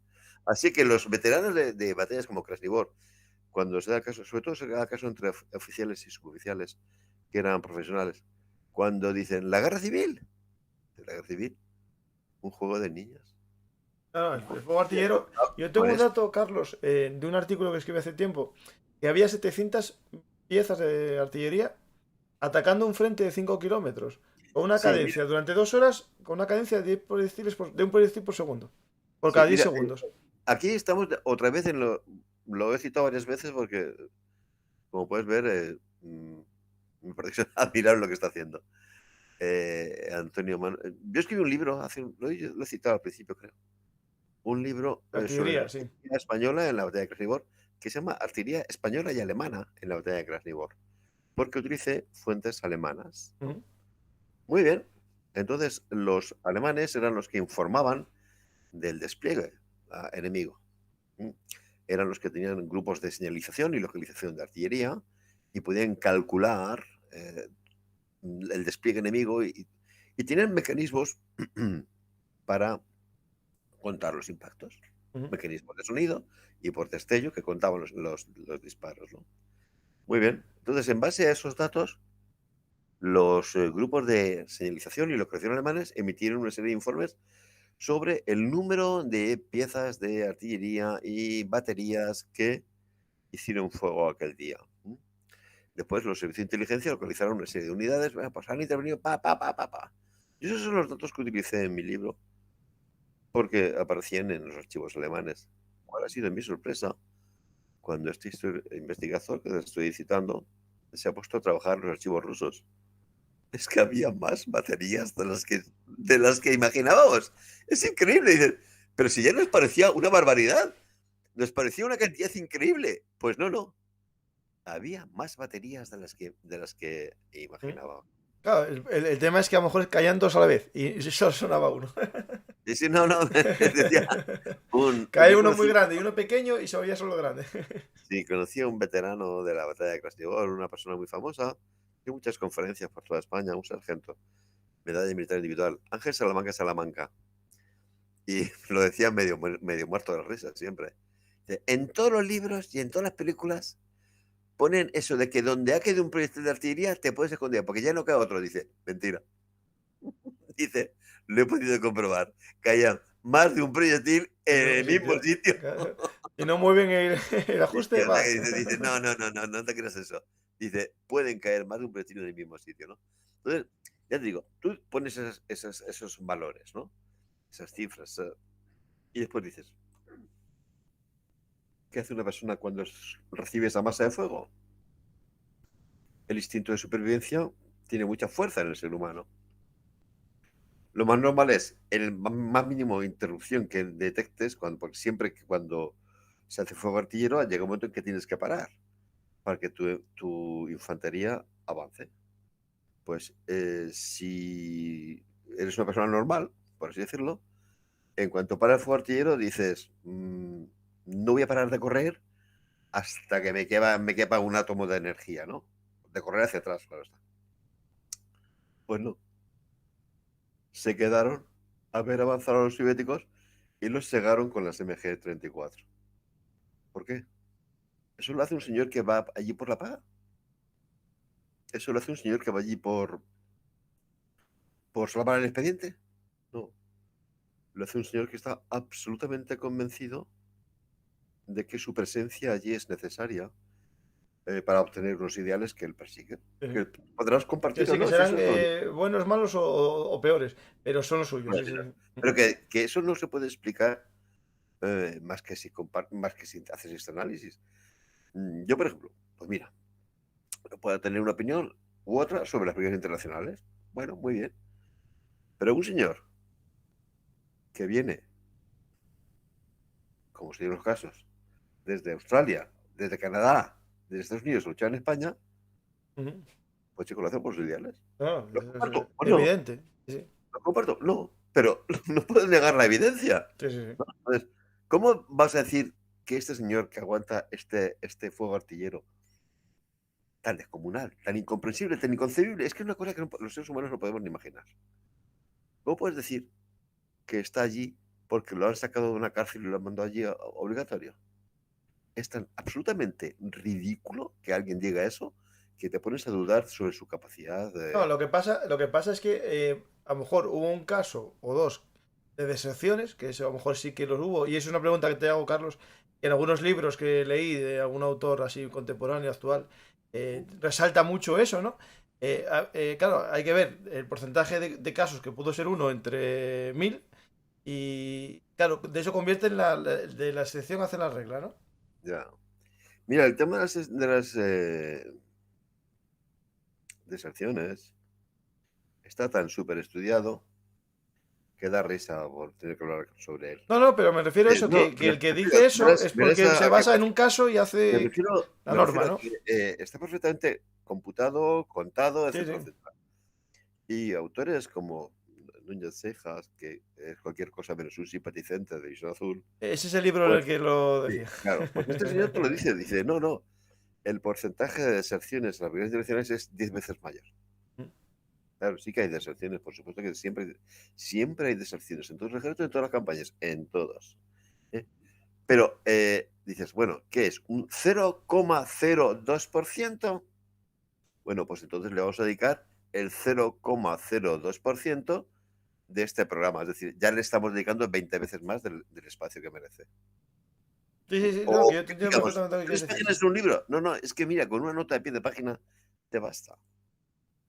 Porque es un fenómeno, siempre hay deserciones, siempre hay casos de automutilación. Si es que esto hay en En todas todas las partes. guerras, no, no. Y de No, no, hecho, es que también hay casos de enamoramiento con alguien de la zona y se marchan. También. siempre, siempre. Sí, sí. Pero las cifras están ahí. Si son, eh, pero bueno, claro, si tú dices, quieres hacer una historia de, de estos 70 desertores, Mm, bueno, puedes escribir un libro. Porque antes te comentaba, por ejemplo, de lo del archivo de Ávila, ¿verdad? mm.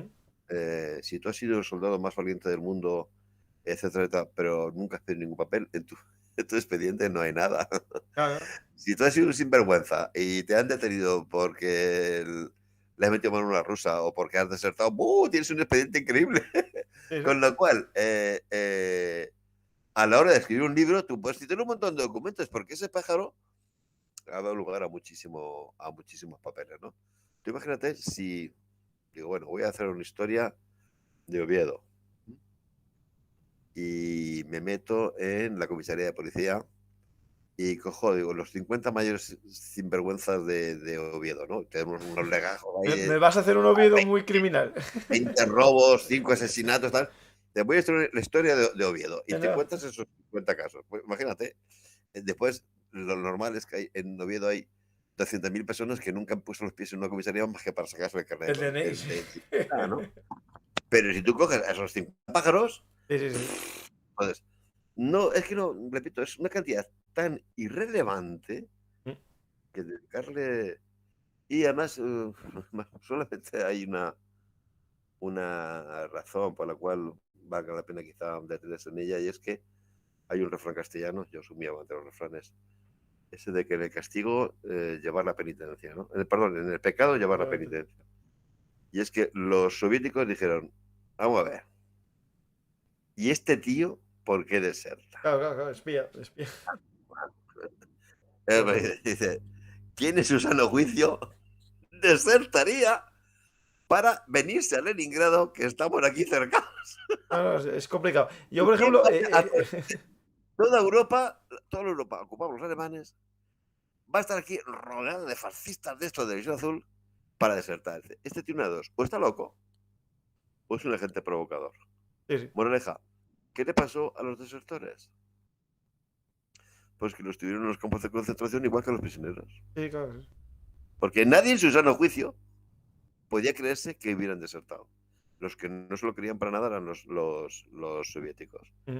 Que dicen, estos son agentes provocadores, son agentes que quieren infiltrar aquí, así es que vamos a meternos aquí con esta gente, y si quieren demostrar que son antifascistas, pues que nos lo vayan demostrando pegándoles palizas a sus compañeros, que es lo que hicieron, ¿no?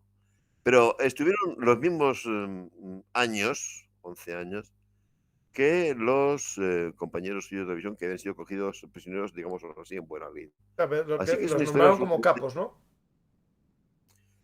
Sí, muchos de ellos, bueno, hoy algunos, digamos, se cayeron del guindo a los 2 minutos, cuando dijeron, madre mía, ¿pero qué hemos hecho? Si esta gente, y enseguida se unieron a los que, digamos, plantaban cara, ¿no? Hubo otros que no, que durante un cierto tiempo estuvieron colaborando con los soviéticos, lo cual los mismos prisioneros, cuando regresaron, dijeron, no se lo podemos echar en cara a nadie, porque las condiciones que hemos estado son tan infrahumanas, de hambre, de frío, de agotamiento, de enfermedad, que es comprensible que la gente en algún momento haya pinchado, Sí, ¿no?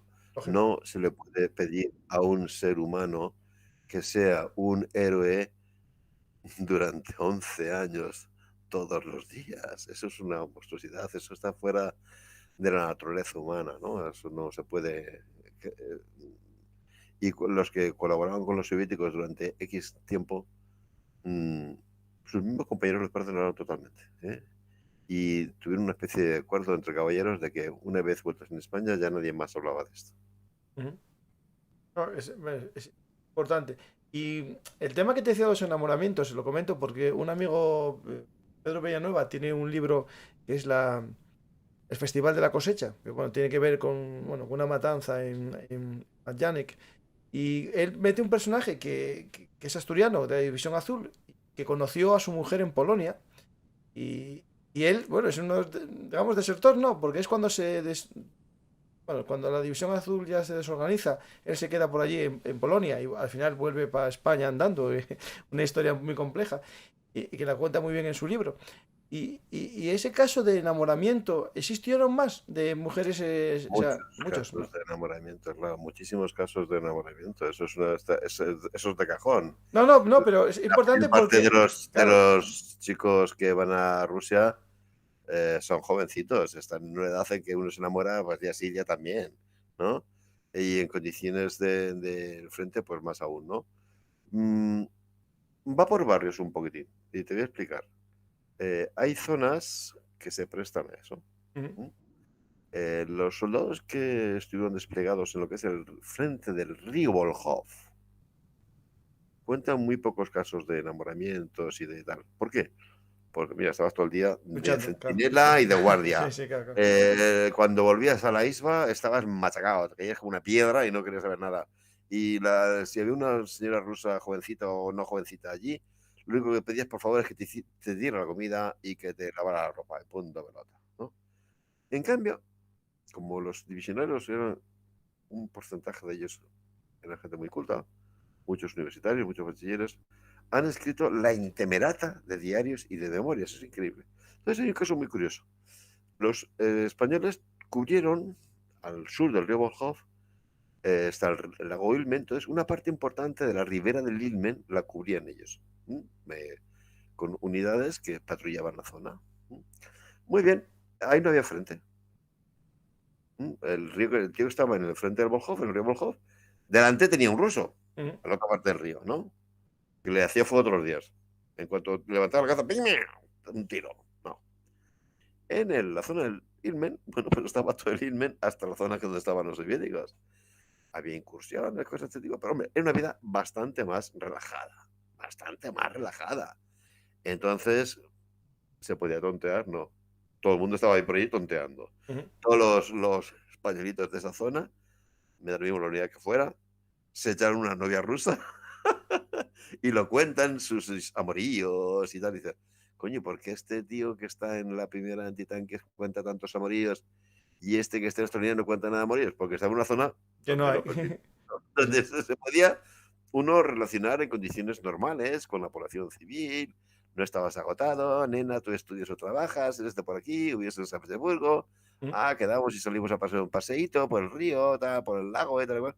Así que y hubo muchos en estas zonas, por ejemplo, o también en la zona de San Petersburgo, donde había más población española, más población rusa. Ujú. Pero sobre todo es, ya digo, es en ese sector tan concreto que es la ribera del Ilmen, donde hay un montón de libros de gente que ha estado ahí que te cuenta sus enamoramientos, porque allí era más factible, ¿no?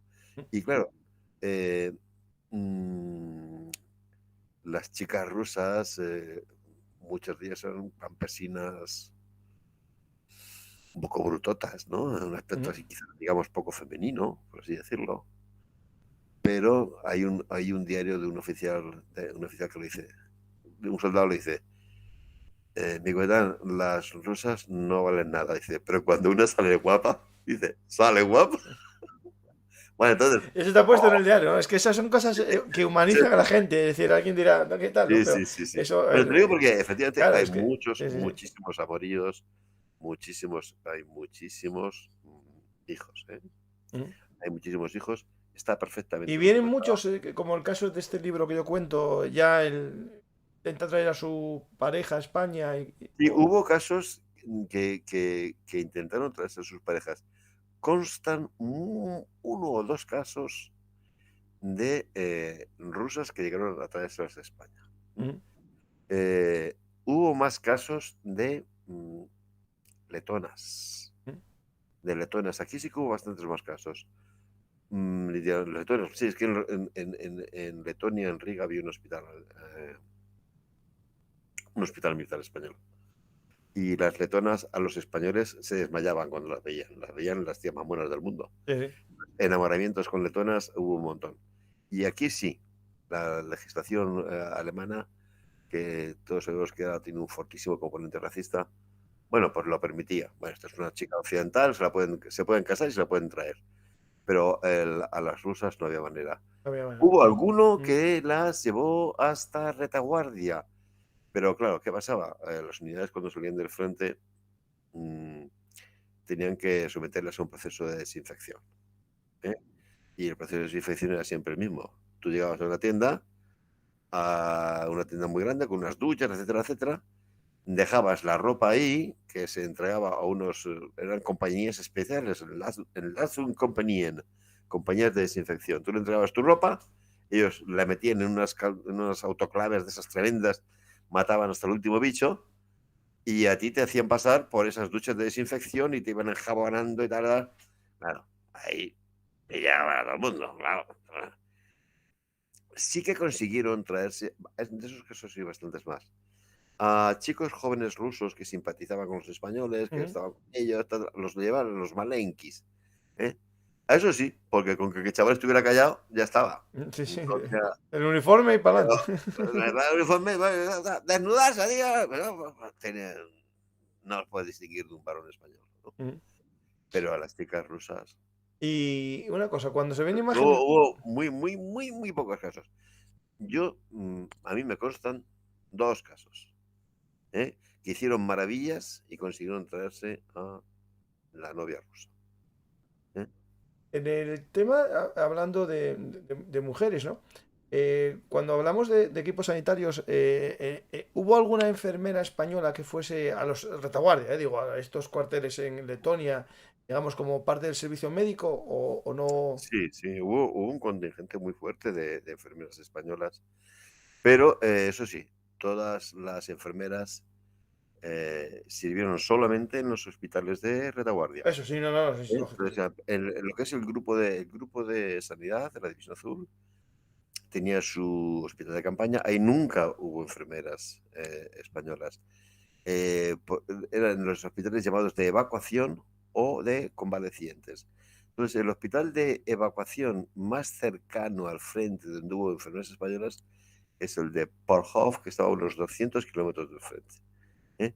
Pero enseguida ese hospital se desmontó y los que se montaron fueron los de Riga y Vilna, como más cercanos, que esos estaban a 500 kilómetros de frente, Ujú. 500 y 100 kilómetros de frente, o sea, muy lejos de frente. Pero sí que hubo muchísimas, redondando la cifra, Sí, sí. 200. Sí, me llama la atención viendo Oye, fotografías, por ¿no? cierto, hay muchísima gente investigando el tema de la División Azul. Hay un gran investigador gaditano que está avanzadísimo en su estudio sobre las enfermeras de la División Azul. De hecho, él ya lo dio por terminado. Pero, claro, le van saliendo conforme cada día más Más cosas, documentos. claro, es el problema que. Testimonios, sí, sí. No, es que la gente le ha dado por hablar de sus antepasados de Isla Azul. Entonces, Mm, cuando este cree que ya lo tiene todo, te encuentras con que te llega un diario de una enfermera que no habías visto. mm. O que te entregan una colección de fotografías que no tenías, ¿no? Entonces, el libro que él en algún momento ya lo daba por cerrado, pues sigue creciendo un pocotín delante de él, ¿no? Pero vamos, que sí que es un tema que está muy avanzado y que yo confío en que pronto tengamos acceso a él, porque además va a rematar, es un caso muy curioso. Mira que hay estudios sobre Visión Azul, pero si hay una parte de la historia de la Visión Azul que haya sido bien estudiada, es los aspectos sanitarios. Sí, de hecho, espera, tengo que. A ver si lo encuentro, ¿eh?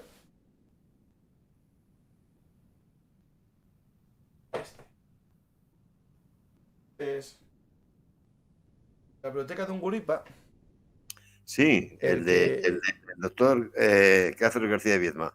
Ese, justo, sí. Sí, sí. No, pero mira, ese es un testimonio personal, ¿no? No, pero me refiero a estudios de historiador. Hay Ah, vale, un... vale. Este tiene como una introducción al sistema médico. Este sí. Sí. Pero hay un estudio clásico, que además lo acaban de reeditar, de un doctor en medicina y también historiador, don Juan Manuel Pollato Galán, Mm. que estaba bajo el fuego sobre el hielo, la sanidad militar en la campaña de Rusia. Un prodigio de libro. Bueno, atento. Eso sobre, Ah, este es de Astas, me suena haberlo visto. sí, lo publicó Actas hace unos años y lo acaban de reeditar porque es un libro fabuloso. Bueno, pero a lo que vamos. Pero la sanidad no solamente tiene el aspecto de sanidad, digamos, humana. Está también el tema de sanidad militar. Perdón, sanidad animal. Bueno, es que también hay un libro sobre la veterinaria en la Edición Azul. Sí, sí, me suena. Es más, hay un libro, y este a mí ya me parece ya la monda, sobre los servicios de farmacia en la Edición Azul. ¿Por qué tengo que portar la monda? Porque es que eran 20 hombres. Mm. Hay un libro sobre ese servicio, ¿no?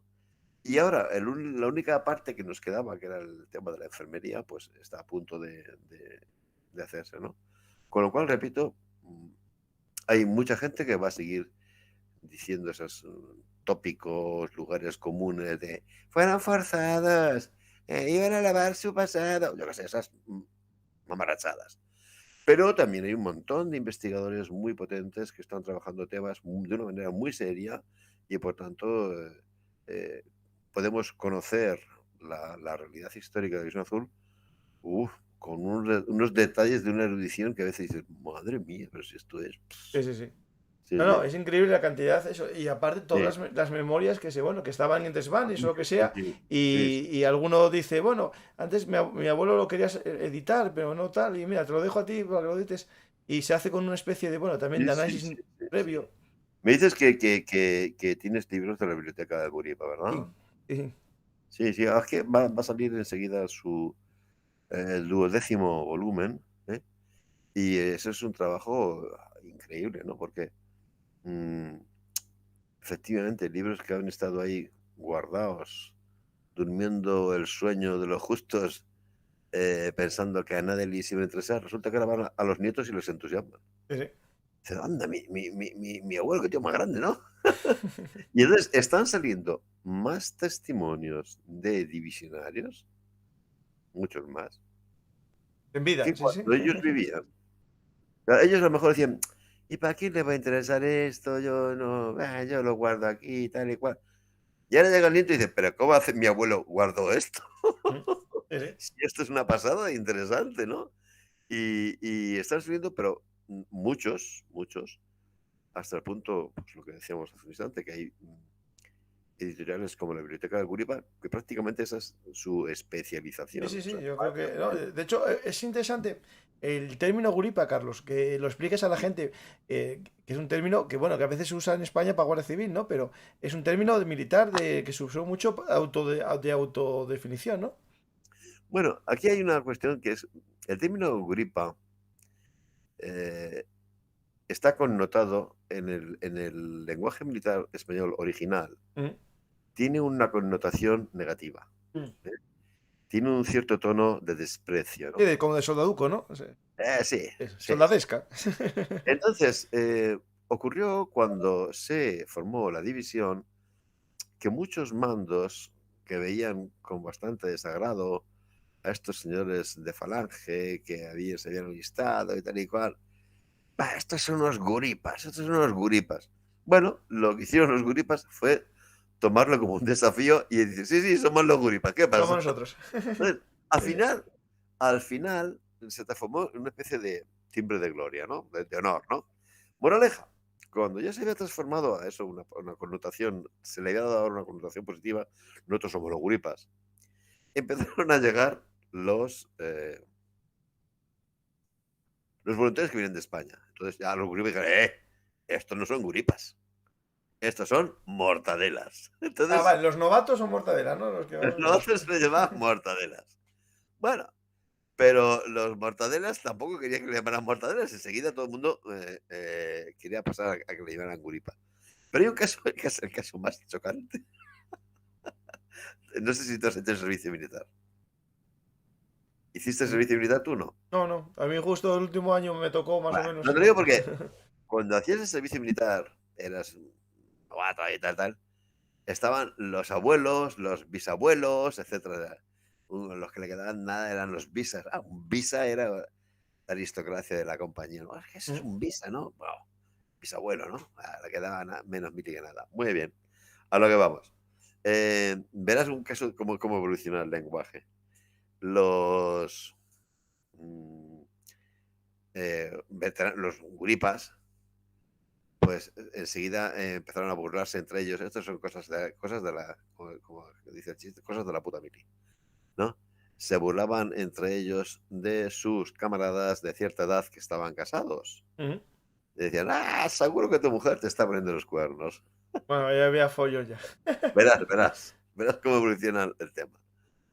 Entonces, en ruso, vaca es karuba. Entonces, si tu mujer te pone los cuernos, es un toro. Y dijeron, pues si es caroba, pues será carobo. Entonces, empezaron a llamar a los veteranos de más edad carobo. Pero los que llegan de España con los batallones en marcha, que van a reforzar, oyen esa palabra, ¿no? Y dicen, entonces los que llevan mucho tiempo aquí en Rusia son carobos. Entonces, yo quiero dármelas de carobo. A la Entonces, mira. se empiezan a llamar entre sí carobos. Sí. Era una cuestión que era inicialmente despectiva y que ellos convierten en sitio de que no, yo soy un veterano, ¿no? Una cosa curiosísima Bueno, es un toro Miura.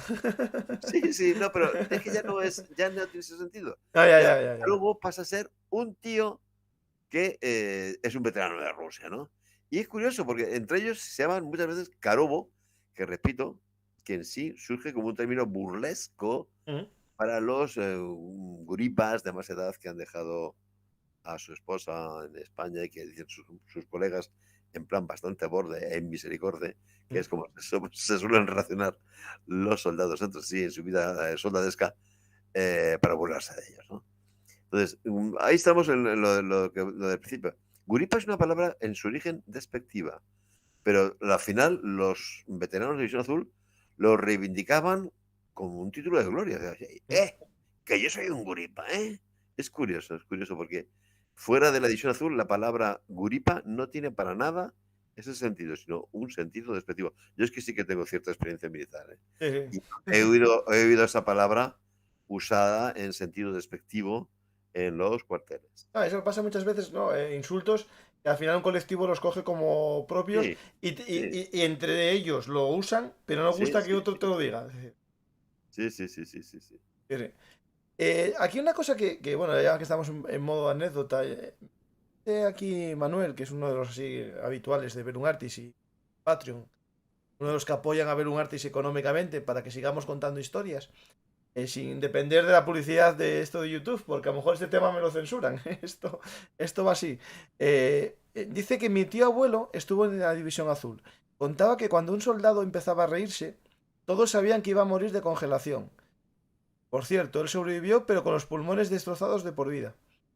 ¿Eso te suena esa historia, esa leyenda? Sí, hay la sintomatología Mm, de las congelaciones es un tema que, claro, los españoles pilló muy de impreviso, porque en España morir congelado, pues no sé si muere congelado una persona al año, es una cuestión, sí. no es un tema que aquí Sí, montañeros y cosas así. sí, exactamente, gente que hace alta montaña y cosas así, ¿no?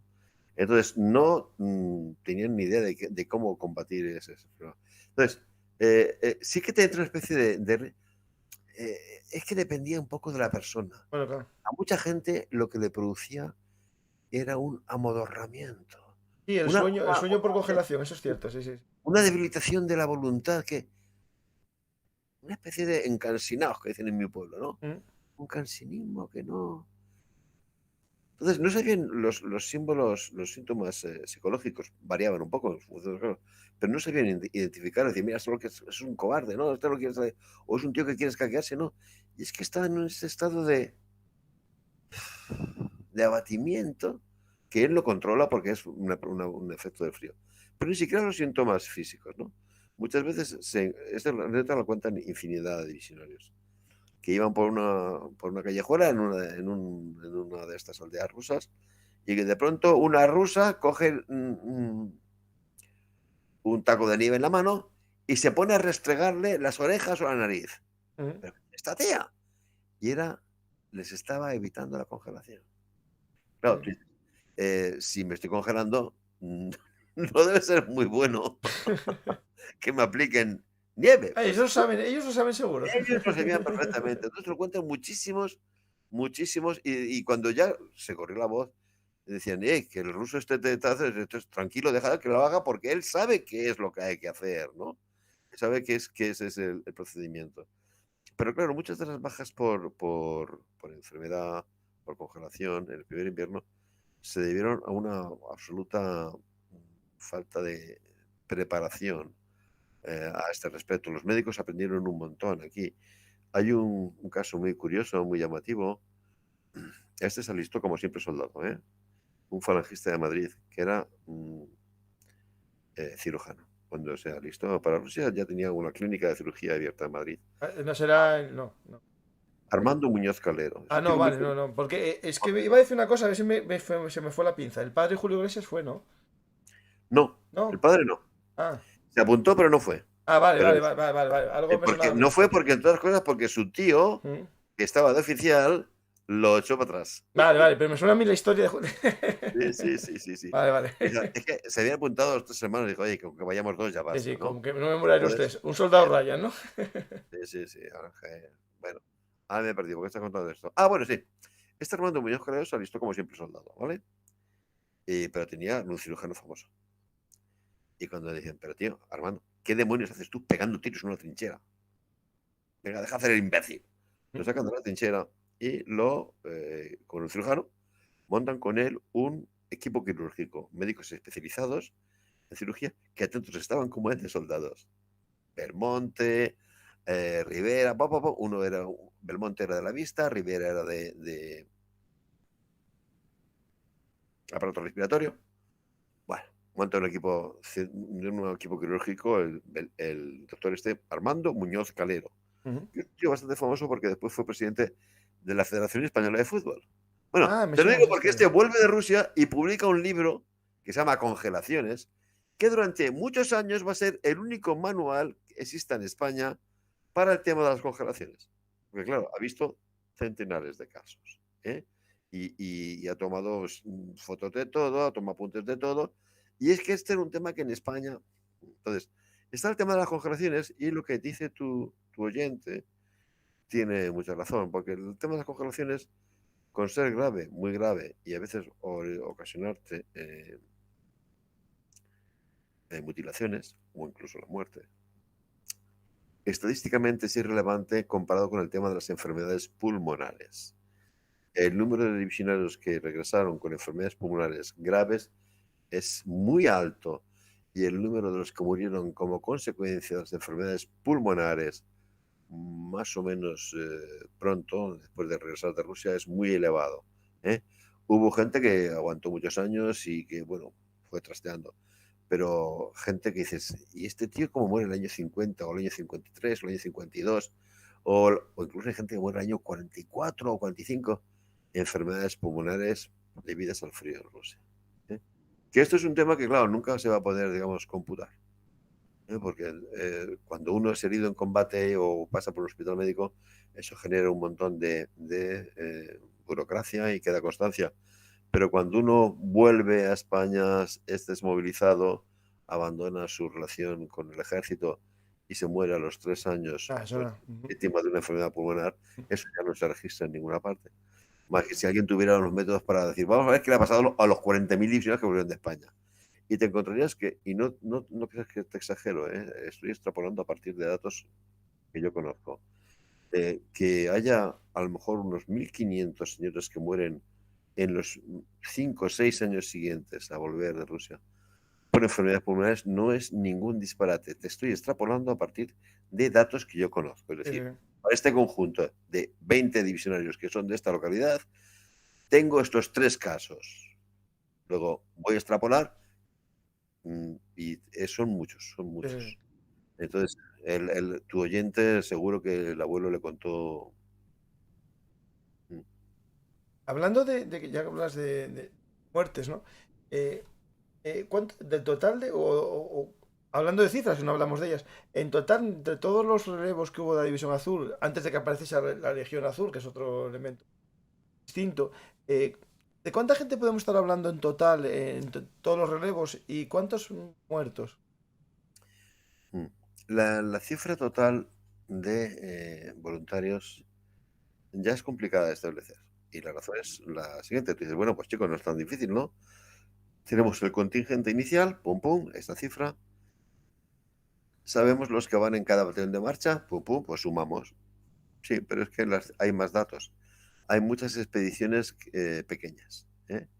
Gente que va en pequeños grupos, ¿m? Eh, sobre todo mandos, pero hay mucha gente que va en pequeños grupos. Y después está el tema de que hay muchos reenganches. Entonces, a un señor que ha estado 2 veces, lo computas como 2 veces o como una. Claro. Por eso dirás que, no me puedo creer que no se puede decir una cifra exacta. Pues no se puede decir. Porque está este tema de que no sabes, no tienes computado exactamente a todo el mundo si volvió a tal, o quedan las documentaciones, aún faltan, además faltan datos, o sea, hemos citado los batallones en marcha, que son los que llevan a los contingentes que van a reforzar o a cubrir bajas desde el 42 hasta el 43. Bueno, pues hay la documentación de algunos de estos batallones que no se encuentra. Y en la documentación del contingente original, pues en la revista comisaria te encuentras con que en tal unidad faltan 2 páginas. Dices, bueno, vamos a ver, si hay 26 por página y faltan 2 páginas, aquí hay 40 y tantos hombres. Sí, pero si esa página tenía por H por B menos gente, no, no. Ah, Tú cuenta entre 45 y 50.000. Más cerca de los 45 que de los 50.000. Y después está el tema de los muertos también. El tema de los muertos, ¿no crees tú que es nada sencillo? no, pero Nada. por desgracia solo es una vez. Sí. Eh, Bueno, porque Vamos a, los desaparecidos, hay un estudio también que está inédito, fabuloso, del general Fontella, eh, ojalá se publique, mm, sobre los caídos de la Isla Azul, ¿no? Porque ha estudiado caso a caso todos los que hay documentación para distinguir entre, hay gente que son caídos, hay gente que son enfermos, hay gente que muere por accidente, por un accidente, hay muchos muertos por accidente. ¿no? Como en todas las guerras, un camión que se sale de la Sí, carretera, sí, sí. exactamente. Te encuentras, por ejemplo, la gente que va, hay españoles que van a Rusia a buscar los restos de los españoles para llevarlos al cementerio militar en Pakhovka, donde están sus compañeros, y un buen día le dice un ruso, no, no, si aquí entra un español. Y dice, ¿cómo un español aquí? Aquí la isla azul no desplegó. Pues coño, que iba en un camión, se cayó del camión y el siguiente camión que iba atrás lo aplastó. Claro, claro. Y lo entraron allí. Punto, ¿verdad? ¿No? Eh, bueno, ¿por qué te estoy contando esto? No, Bueno, por los que no se sabe hay que estén caídos, accidentados, enfermos, tal. La cifra tardaremos en saberla con exactitud, pero podemos darla 4.500 bajas mortales. un 10% más o menos. Sí, sí, un 10%. Puedes dar la cifra como es que también a veces dices 4.562 y al día Ah, sí, siguiente sí. sale uno más, ¿no? Vamos a dejarlo en 4.500 bajas mortales. Y desaparecidos, claro, eso es una figura, por ejemplo, el Ah, familiar mío aparece como desaparecido. Eso es al final, ¿se sabe también alguna cifra o ya lo metes claro, ya como muerto ya? la cifra de desaparecidos varía con el No, paso del claro, no, no, igual, igual. Quiero que en el momento en que desaparecen, sí, se les da por desaparecidos, pero claro, a día de hoy los Están puedes muertos. dar por muertos, ¿no? ¿Por qué? Bueno, pues hubo algunos que no se supo de ellos hasta la repatriación de los prisioneros a bordo del buque este en Miramis. Y dijo, no, no, pero si este le habíamos dado por muerto, pues no, está vivo. ¿Mm? Yo conozco 3 casos, conozco, ¿eh? De gente, creo que he tenido otro personal con ellos, de gente que su familia había hecho misas, había puesto una lápida conmemorativa en el panteón familiar, ¿sabes? Y volvieron, Sí. ¿no? Pero si no volvieron, si los que volvieron no contaron nada de él, y si no han aparecido por ninguna parte, el resto de los desaparecidos puedes darlo por muertos. ¿Eh? Por muertos, muchos calculas que son muertos en combate. Hay un porcentaje también, sobre el cual casi no se quiere hablar, y es que son los desaparecidos que mueren porque los cogen los rusos prisioneros y le pegan 2 tiros a la hora de cogerlos. Ah, Y, sí. ¿no? Entonces siempre hay este margen para las cifras, ¿no? Pero tampoco tiene mucho sentido, repito, 4.312. No, eso sí no tiene sentido ninguno. Tú te vas a quedar con las cifras redondas, Tonto, ¿no? sí. Y puedes decir 4.000, 45.000 voluntarios, 4.500 muertos. Antes hablaste de una cosa que me parece interesante, ¿no? Todas las guerras existen los soldados que vuelven, ¿no? Que hacen un segundo turno, ¿no? En este Sí. que estamos hablando de voluntarios, que bueno, que podría ser más fácil escaquearte la segunda vez, ¿no? Ujú. Yo leyendo libros, muchos de los que salen volvían, ¿no? Incluso Sí. personajes importantes de la División Azul. ¿Qué Muchos, porcentaje? muchos no, pero sí que hay una cantidad significativa de gente, ¿eh? Eh, Hay unos casos que son súper famosos, por así decirlo, porque el personaje es importante, ¿no? Por ejemplo, hay un teniente muy falangista, Salvador López de la Torre, un tío muy famoso porque después, a la vuelta a España, tuvo una dilatada vida como paracaidista, madre mía, como periodista, Ah, un periodista muy, muy importante, especializado en política internacional. Bueno, digo porque mucha gente dice, ¿quién se va a ir a Rusia a hacer 2 veces el turno allí? Pues los matados. Este Salvador López de la Torre era oficial. Había estado en Posad, tiene la Cruz de Hierro, había estado propuesto para la medalla militar individual, no tenía que demostrar nada. Volvió. Volvió y se quedó hasta el final de la División Azul y se quedó en la Legión Azul. ¿Eh? Sí, hay gente, bueno, otros que son los ves como más aventureros, sí, gente que es muy inquieta. Yo conocí un caso que es también muy famoso, porque tiene escrito un libro, ¿eh? Tuve amistad personal con él. Ramón Izaguirre era vecino vuestro, era cántabro. Este se fue en el año 41 cuando, cuando se formó la división. Una vez en Rusia descubrieron que era menor de edad y lo reclamó la familia, así que le volvieron en el 42 en cuanto pudieron. Pero él, en cuanto tuvo edad, se alistó. ahora sí. Ahora sí, dice, ahora voy, ya con mi edad. Sí, Bueno, atento, porque se disuelve la División Azul y se crea la División Azul y él se vuelve a alistar. sí, Estamos hablando de 3 alistamientos, ¿verdad? sí. No, yo me quedo ahora, que esto, voluntariamente me quedo.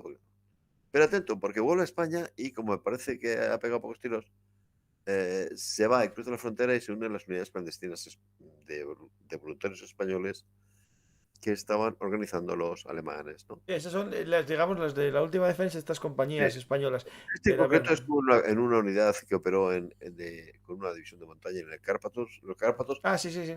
donde lo cogieron. Entonces, 4 veces. Ciertamente, es un señor, lo veía, él te lo decía, es un señor, le gustaba la aventura, ¿no? Pero más falangista no podía ser. Mm, Él decía, a mí me encantaba la aventura. sí, Yo como falangista me podía haber quedado con un cargo político en Cantabria o en Madrid, pero era falangista y aventurero y me fui a esto, ¿no?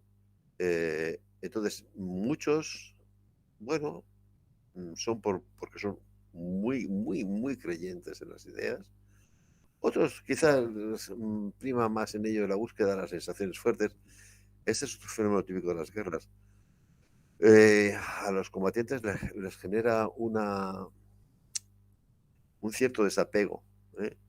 Con la vida civil. claro, es ¿Eh? que es un cambio muy grande, claro. Se sienten muy Sí. extraños. sienten muy extraños, ¿no?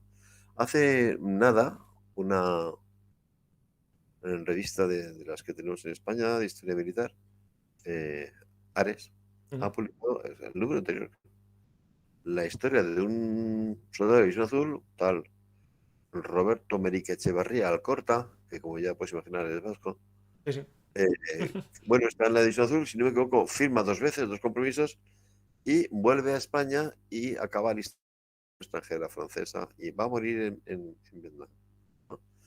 Sí, la vida militar, pues digamos que a la mayor parte de los mortales comunes no les satisface y quieren volver a su vida civil y a su novia y a su trabajo y a su pueblo, pero hay otras personas a las cuales les engancha. Y lo que encuentran vacío y hueco es la vida civil. Así es que se alistan. Unos por convicciones y otros porque se han hecho el cuerpo a la vida militar, ¿no? Y de esos casos hay bastantes, ¿sí? Ese sería un tema bonito para estudiar. A mí siempre me gusta, cuando hablo de estos temas, proponer temas para que la gente investigue. Y hay temas que sería muy bonito investigar. Todos los archivos, todos los casos de dobles alistamientos. Igual que otro tema que sería increíble de investigar, porque no te puedes ni imaginar la cantidad de gente que hay. Las familias en las cuales hay 2 o más voluntarios. Increíble. Increíble. Hay una cantidad espectacular de casos y que son extremadamente reveladores, ¿no? Antes comentábamos la cantidad de tópicos que perviven con el tema de División Azul. Uno de ellos es gente que se ha listado en las jefaturas de milicias, pues sí, son falangistas y vale, son falangistas. Pero estos que se han alistado en el ejército, estos son distintos, ¿no? Porque no son obligados sus capitanes, etcétera, etcétera. Te pones de la risa cuando te encuentras un montón, pero un montón de casos, de un hermano que se ha alistado en milicias y otro en el ejército. Hombre, claro, a ver, en el ejército Porque también tiene su ideología, claro. Porque había uno que estaba haciendo la mili. Claro, justo, sí. Punto pelota. Sí. Y entonces dice, bueno, ¿lo ves, chaval? Se han alistado por el mismo motivo, solamente que uno estaba en el ejército y otro estaba pues aún era civil, ¿no? Y además te replantea muy, muy claramente los motivos, el tema de las motivaciones. Entonces, ¿qué ha podido pasar a esa familia para que 2, 3 y atentos y hasta 4 hermanos se alisten? Ellos, Tío, otros te dirán que al revés, pero claro, ellos, la visión de su vida, de su familia, les llevó a eso por muchos motivos, claro, ideológicos y también a lo mejor pues rencor, no sé, pues, de todo, hay claro. una serie de casos que todo el mundo piensa que son los famosos. Los hermanos García Noblejas, los hermanos Ruiz Bernaz, vale, sí, pues sí, mucho claro. Yo es que me quedo de piedra con la cantidad de casos que descubro. En cuanto te pones a hacer una investigación de cualquier tema, pero Dios mío, pero si son 3 hermanos los que hay en esta compañía. Y los ponían juntos en la misma compañía. Bueno, es que podía ocurrir que estuvieran juntos. Pero es muy curioso, te lo diré a ustedes, y tanto descubrirlo, Carlos. Mira, es muy curioso. Las revistas de comisario que se pasaban a las unidades para anotar la persona que tenía derecho a cobrar sus deberes en España, incluían una relación nominal de los soldados, claro. Pero, pambate, el orden alfabético era por orden alfabético de nombre. Claro. Todos los Albertos, Faena. todos los Antonios, todos los Antonios. Entonces, claro, hasta que no a lo mejor te has mirado una revista de comisario 3 veces y dices, pero si este apellido me suena. Claro, eso para buscar ahí hermanos es una faena. Dices, pero Dios mío, si este tiene un hermano aquí en la compañía. Voy a ver si son hermanos. Y ves, y van la misma dirección. Entonces, prácticamente yo creo que no hay ninguna compañía de las del contingente inicial que yo haya analizado en la cual no se dan 2, 3 casos de hermanos que están en la misma compañía. Atentos, el tema es mucho más complicado cuando ya no están en la misma compañía. No, eso ya es. En muchos casos. Entonces, gente que quiere hacer un trabajo bonito, ahí tiene un trabajo bonito. Eso las familias en las cuales hay más de un divisionario. Ahí, Carlos, te lo pongo fácil. Si se escanean los documentos, si tienen en Oh, formato OCR, es buscarle el apellido y te lo hace fácil. no, No, esto lo digo. No, no, ¿tú te crees que las listas están hechas a máquina, verdad? no, a mano, pero eso con un escáner de OCR de estos que te lo escanean. No, no, esto lo digo porque unos que conozco que hicieron un libro sobre el asesinato de Prim, cogieron todo el legajo judicial, que eran páginas a dolor de Prim, de la época de Prim. Lo escanearon y una vez escaneado lo pasaron a un sistema de estos de lector de OCR que te convierte en documento Word. Y con eso hicieron mejor las búsquedas y encontraron muchas cosas. Es decir, hay que darle vueltas al tarro. Madre mía, pero ¿sabes lo que pasa? Que cada revista de comisario la hace un escribiente distinto, Claro, no, claro. sí, sí, sí. Eso, La letra cambia de un documento a otro. Es más, en algunos casos, en algunos será ilegible. sí, en algunos casos es prácticamente elegible. En algunos casos es muy gracioso porque si la revista de comisario de la compañía son 6 pliegos así grandísimos, en el primer pliego hay una letra, en el segundo hay otra, o sea, que decía, venga, tú, tú y tú que tenéis buena letra, venga, ahora. Y cada uno hacía un pliego. O sea, ¿te vuelves loco? Sí, sí. Pero Pues, no, no, pero sí que es un estudio de verdad que sería muy interesante, sobre todo a la hora de detectar el tema de razones y motivaciones. A ver, no, claro, explíqueme claro, usted, claro. ¿por qué esta familia tiene un hijo que se va de soldado y otro que se va de capitán? ¿Por qué este se va al 41 y este se va al 43? ¿Por qué en esta familia hay 3 que se alistan? ¿Por qué en esta familia eh, y estamos hablando de los que sirven en Rusia, porque después podías analizar, si te lanzas una investigación mucho más detallada, la gente que ha hecho estudios, digamos, de ámbito provincial ha descubierto una cosa es alistarse, otra cosa es ir a la campaña. Claro. Entonces, en muchas provincias se conservan las listas de los alistados. ¿eh? Entonces, vamos a ver, la familia López Mira. Coño, hay 3 hermanos en Rusia. Pero es que te vas a los documentos originales y dices, pero si es que se alistaron 6 hermanos. No dejaron ir más que a 3. Pero alistarse, se alistaron 6 hermanos. ¿Y el alistamiento es previo al reconocimiento médico o posterior?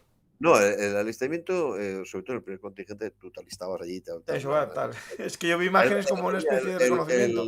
Los reconocimientos médicos que se hicieron para el primer contingente en España, por aquello de la super, mega, hiper rapidez con la que se hizo, fueron absolutamente ineficientes.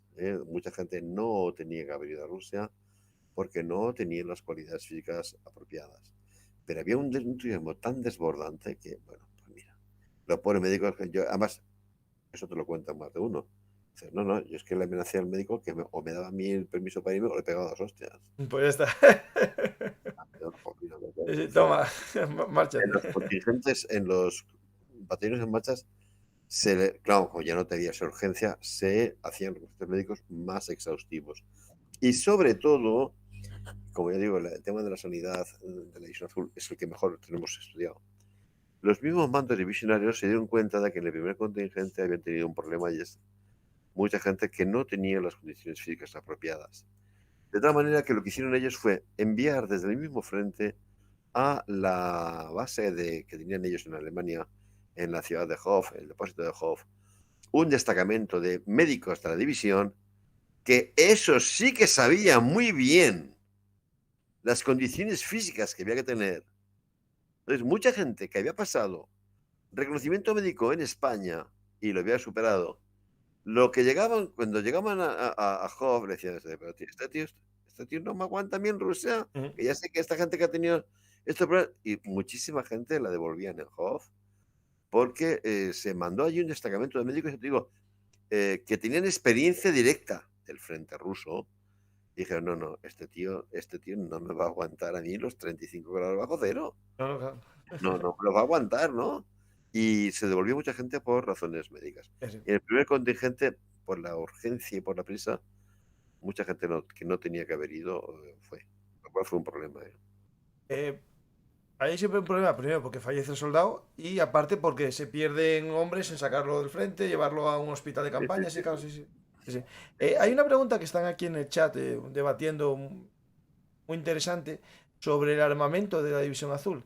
Están debatiendo, bueno, si era el del soldado normal alemán, pues peor y sin. Absolutamente. No. A priori no, absolutamente. No, por eso digo, o sea, salvo que cogiesen algo de los soviéticos, pero bueno, Bueno, sí, eso eran sí, sí, aficionadísimos. sí, sí. Pero eso eran aficionadísimos los españoles y los No alemanes. todos, sí, sí, sí.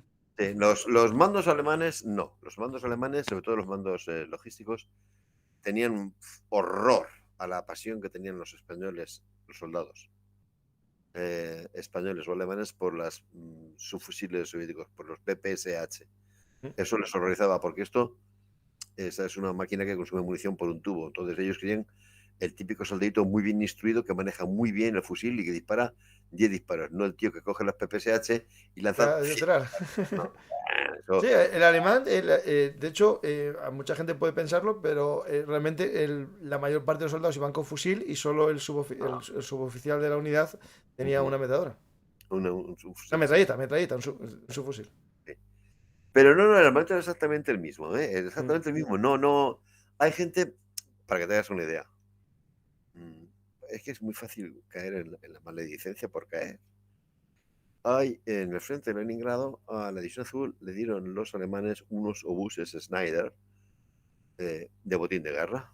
Bueno, pero Eran muchas unidades tenían obuses, esos también. eran obuses de 220 milímetros, pero en Schneider, botín de guerra.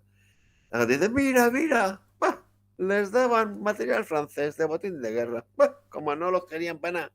A los españoles dicen, no, vamos a ver, caballero. Tenían el material alemán. Y además, le dieron estos obuses de Schneider, que además eran lo mejor que se podía dar, porque el cañón, el calibre más grande que proporcionaban los alemanes de dotación, era un 150. Este obús es de 220. O sea, luego, lejos de ser una muestra de desprecio, es una muestra de aprecio, porque repito, primero le dieron los alemanes y después esto a los alemanes. ¿Por qué la gente opina eso? Porque verás, las piezas de 220, claro, es una pieza espectacular. Un 220 es un calibre que... Sí, sí, sí. Así que fotografías de esos buses de 220 hay 25.000. Y la gente ha debido pensar que es que solamente le dan material de botín de guerra. No, tuvieron siempre el material alemán de dotación. Por ejemplo, Acabo de encontrar yo una foto con el 88. no, es que eso el 88 no lo tenían en dotación, las divisiones de infantería alemanas no tenían eso. No, era Luftwaffe. Eran de las unidades Sí, flak. sí, sí, sí, sí, sí, sí, sí. No, pero por ejemplo, para haceros una idea, mira, tenían las MG-34, naturalmente. Pero llega un momento en que hay que cubrir tanto espacio de línea que se forman unas llamadas baterías pie a tierra. ¿Eh? Estas baterías pie a tierra son personal de artillería que se va a emplear como infantería para cubrir sectores no demasiado peligrosos, ¿no? Un poco para patrullar. Y ahí sí que ves que les dan ametralladoras, en vez de MG-34, ametralladoras de botín de guerra checo. Pero igual que cualquier unidad alemana de este tipo. ¿Eh? Si dices, si esto no es un sector de primera línea de fuego, y puesto que esta no es una unidad, digamos, orgánica, sino que es una unidad eventual, tiramos el botín de guerra y te dan una ametralladora checa. Pero por lo demás, todo el material fue estrictamente alemán. Y es más, antes te ponía un ejemplo de los italianos, ¿no? Y te he dicho precisamente que no quiero para eso disminuir para nada el valor combativo de los italianos. No, mira, una de las causas de la eficacia de la División Azul es que tenía armamento alemán. Wow, un MG-34, eso es una segadora. Eso No, sigue estando casi ahora la 42 está ya todavía. como 42, ¿no? Pero la MG-34, eso se cargaba un tío, se cargaba un batallón. Un tío que subiera bien en Manhattan se cargaba un batallón.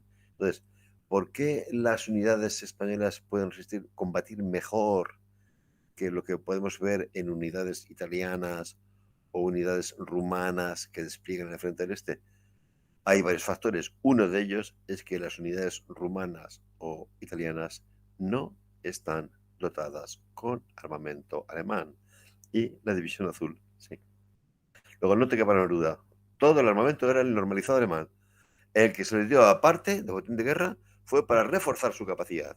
Y después que los españoles tenían pasión por armamento ruso, sí, todos. Los alemanes también. No, sí, eso está lleno de imágenes de soldados Sí, siempre sí. con las armas del enemigo. También es algo que a lo largo de la historia, ¿no? Yo creo que todos los pueblos cogieron algún arma, ¿no? Los romanos, que yo me encanta Roma, Sí. sus armas que ahora decimos que son romanas son de antiguos enemigos que ellos dijeron, qué buenas son que nos matan, pues la queremos igual, ¿no? No, además, como el soldado es una persona en el fondo muy práctica, Mm, lo que quiere es lo que funcione, ¿no? Entonces, saben perfectamente que un MG-34 eso es una especie de prodigio del armamento, pero se estropea que te cagas. Entonces, para una noche, para hacer un puesto de escucha, una noche de invierno en Rusia, dice, tengo el MG-34 y tengo una Maxim rusa. ujú. Eso ¿Cuál, tira cuál, millas. cuál me llevo a hacer la escucha? La Maxim. Sí, sí. Porque la MG-34, para tenerla en disposición del tiro, en el momento que tienes que hacer fuego, madre mía, tienes que ver si estaba la temperatura adecuada, si el aceite no se había congelado, entonces la Maxim ya podía hacer lo que quisiera, tú le dabas al gatillo y disparaba, ¿no? Sí. Pues que ibas a coger una Maxim para hacer un asalto, ni loco. Pesa un montón, ahí sí que salías tú corriendo de tu trinchera con tu MG-34, que eso era una pasada de buena para ese tipo de acciones, ¿no? Así que, pero no hubo ni el más mínimo atisbo de desprecio. Los españoles fueron todo el material normalizado. Hay que recordar que el ejército alemán usó material de los países que conquistó, camiones todos, es decir, Todo. Sí, tanques, bueno. menos los franceses que los convirtió casi todos en Bueno, torretas, los el parque de checos, vehículos de la división era prácticamente francés, sí. en los camiones, ¿no? Pero porque las divisiones alemanas llevaban exactamente lo mismo. De hecho, No, Carlos pregunta una cosa que yo creo que preguntan sobre los semiurugas, pero los semiurugas eran casi de unidades de Panzergrenadier y también o sea, era no había cuatro, es decir, ninguna división de infantería que tuviera eso, justo, sí, que la gente, los semiorugas los tenían las divisiones Panzer. sí. ¿Eh? Es más, para que veáis una idea, una división Panzer tiene su división, su regimiento de carros y su regimiento de infantería. Los regimientos de infantería, en la época ya había muchísimos semiorugas, fabricaban a gran cantidad. Los regimientos de infantería eran 2 regimientos contra batallones de infantería. Bien, las divisiones Panzer que tenían equipada un batallón con semiorugas, se hacían palmas con las orejas. Una cosa es que Tamilla nos haya convencido de que el Hollywood. 350 es el vehículo de transporte de tropas más bonito del mundo, y otra cosa es que lo subiera en el campo de batalla. Madre, eso no había. Las divisiones de infantería alemanas no vieron eso nunca en toda la guerra. Sí. ¿Eh? Así que no. Claro, eso está, la respuesta la sabía yo. El material que tuvieron fue exactamente el normalizado en una división de infantería. ¿Eh? Dices, joder, no he visto fotos de MG-42. Pues sí que las hay, ¿eh? Hay muy pocas. Por cierto, ahora que me acuerdo, hay la foto más famosa de una español con un MG-42 es de un paisano tuyo, de un asturiano, Nicolás Sánchez Velasco, maestro armero, que se le ve con la foto. ¿Velasco? Sánchez Velasco se llamaba. Velasco, Sí. El maestro armero, ¿qué tiene? ¿La función de mantenimiento de las armas de la unidad? Sí, mantenimiento. Hay un maestro porque eso armero era el primo de mi... Pues hay un maestro armero por batallón. No, de mi madre, primo de mi madre, perdona, no, ostras, estuve contando la historia mal, era primo de mi madre, es decir, sobrino de mi abuelo, porque mi madre es una señora que ahora tendría sus 86 años, justo, era primo de mi madre. Vale. Pues este Nicolás Sánchez Velasco, hay una foto muy famosa que se le ve llevando la DG-42. Y la gente, pues no, prácticamente no las tuvieron. Vamos a ver. Ahí va la foto. No, me refiero, toda la Wehrmacht tenía MG-34, ¿verdad? Sí. ¿Qué hacen? Las retiran todas un día y ese día ponen todas MG-42. No, hasta que se rompa. Claro. No, fueron enviando por lotes. Y lo que normalmente hacían, enviaban el material para un batallón. O sea, bueno, te voy un batallón, dame las MG-34 de ese batallón y yo te doy los MG-42 para ese batallón. ¿De acuerdo? Al mes siguiente, vale, tengo para darte otro, porque claro, repito, no vas a retirar de la noche al día todas las MG34 y sustituirla por MG42. Eso es de cajón. Sí. Bueno, pues antes de que y la MG42 entra en servicio, o sea, se produce en el año 42 y entra en servicio en el año 43, ¿no? Sabes que la división azul la retiran en octubre del 43, ¿vale? Muy bien, pues llegó a haber 2 batallones de la división equipados con la MG42, los que le tocaba, como cualquier otra división de infantería alemana. Y todo el proceso, hay divisiones de infantería alemanas que ha acabado la guerra y aún siguen con las MG34. No puede sustituir millones de armas. No, es que son en todos lados. Claro. Seguro que en la prioridad de ametralladoras, los que estaban en Noruega, pues tenían menos importancia que otros. Naturalmente. No tenían ni MG34 siquiera. Cualquier cosa que les dieran a los pobres. Pues yo creo que el programa, vamos contando anécdotas, y yo creo que, Carlos, un día tendríamos que volver a hablar, a lo mejor, de una de las batallas más en concreto, a lo mejor hablar de Krasnivor, o hablar, si te apetece un día hablar un poco de batallas, porque yo creo que vuelvas, es decir, a mí es un placer escucharte. No, mira, hay una cosa, supongo que es la prueba, error y prueba, ¿no? Tú has hecho este programa hoy, tú mismo verás si a tu público le apetece o... No, el que te va a dar la respuesta, si lo ven es que interesa, y si no lo ven, pues no te interesa. No, eso no es... Si te interesa, pues oye, pues en cualquier momento hacemos otra cosa. Yo, Carlos, tengo una teoría sobre el tema del éxito en redes sociales y en YouTube y tal. No siempre triunfa lo mejor, y en tu caso, la gente, viniste ya a hablar aquel de Galicia, y la gente lleva en todos los chats de muchos programas, ¿cuándo vuelve Carlos? ¿Cuándo vuelve Carlos?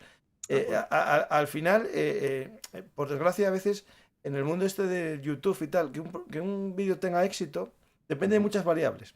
No solamente de la calidad del contenido y la calidad digamos, del ponente. Es decir, a veces hay suerte y hay mala suerte, ¿no? Yo tengo programas con gente buenísimos que no llegaron a 1000, y ahora que tengo más seguidores, ningún programa se queda en 1000, ¿me entiendes, no?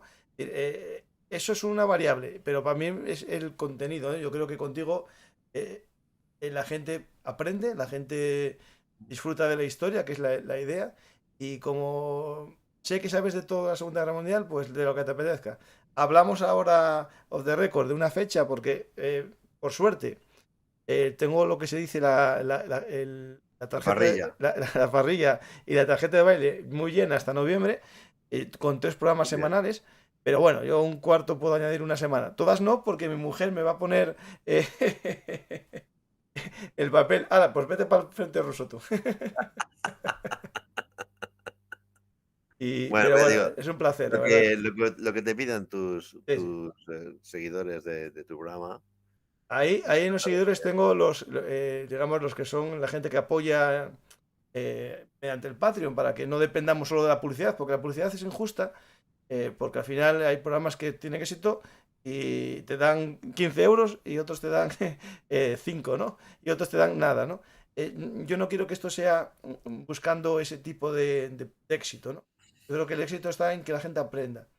Y para eso también, bueno, la gente que me apoya, pues si ellos me proponen temas interesantes de la Segunda Guerra Mundial, de esta zona, sé que con Rubén Villamor, en su canal Eurasia, hablas de la Segunda Guerra Mundial en todos los bandos, pues primero recomiendo a la gente que vaya a ver el canal de Rubén, que es un muy buen chaval y tiene un buen canal, que necesita que vaya gente. Yo le tengo un pendiente un programa a Rubén, ya algún día iré allí a hablar de Cayo Mario y las legiones romanas, pero le dije que cuando HRM, si me escucha HRM, me reedite el libro que se agotó, pues iré a hablar a ese canal, y además que me están invitando.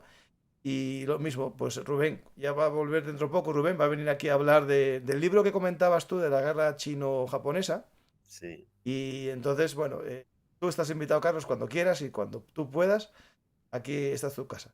La gente está dando eso, un saludo, voy atrasado, ¿qué pasa? ¿Qué estáis haciendo el Ronaldo? No sé lo que es eso. Y otro de Normandía con él. ¿Quién quiere uno de Normandía? Uno de la batalla de Normandía. Bueno, pues ya iremos hablando, ¿no? Eso, justo, sí. Y que vio uno hablando sobre los musulmanes en el Ger alemán. Sé que tienes con Rubén hace poco, que no lo vi todavía, pero está. sobre los fronteras árabes en ejército alemán, uno ayer, hoy que es miércoles, el lunes, Sí, lo vi esta semana ahí anunciado, no tuve tiempo a verlo, sí, pero es un tema muy interesante. Rubén los hace en directo y los pone en directo. Sí. El lunes fue las unidades de voluntarios árabes. Pues ahí hay muchos temas que tratar. Entre los dos no nos vamos a pisar Rubén y yo, y tampoco te vamos a explotar. Y Carlos, muchas gracias, la verdad es un honor que vengas a ver un Artis y que espero que la gente haya disfrutado y aprendido un poco sobre la División Azul, que cada uno tiene sus tópicos y bueno, que los quiten o los pongan, pero lo importante es dar información, datos, y los datos cada uno los interpreta, ¿no? Por desgracia cada uno interpretamos.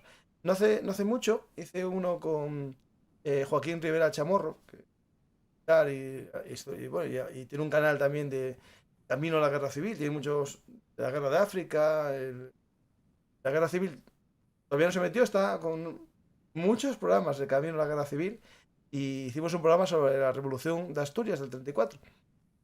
Yo creo que es un programa que animo a la gente a ver porque se dan datos muy interesantes y después ya cada uno que haga su visión, y eso es lo que creo que tenemos que hacer, ¿no? Damos datos, a veces contradecimos el datos que tiene otra gente, y eso hace que, bueno, que se enriquezca el debate histórico, ¿no? Que yo creo que eso es importante. Muy Pues bien. muchas gracias, Carlos. Ahora hablamos sobre el tema ese, del siguiente programa.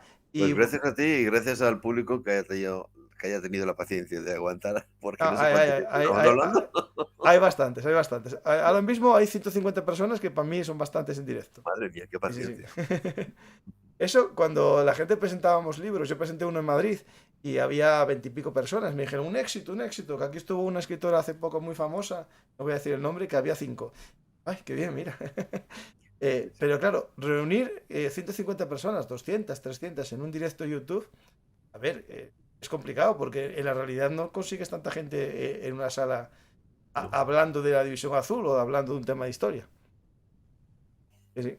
Y eso estoy muy contento y voy a ir tirando para arriba con la moral cada vez más alta y contando historias.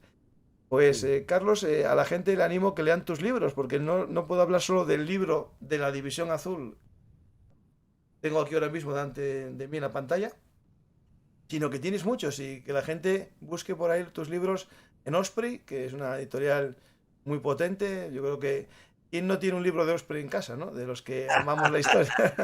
Eso es cierto. Yo te puedo mostrar. Es una cosa bonita de Osprey. Sí. Bueno, efectivamente yo he publicado varias cosas en Osprey, y lo bueno de Osprey es que está en todo el mundo, ¿no? Entonces, uno tiene sus fijaciones. Una de mis fijaciones es que yo a cualquier parte del mundo que voy, si veo una librería, entro. Claro. A ver, de cajón.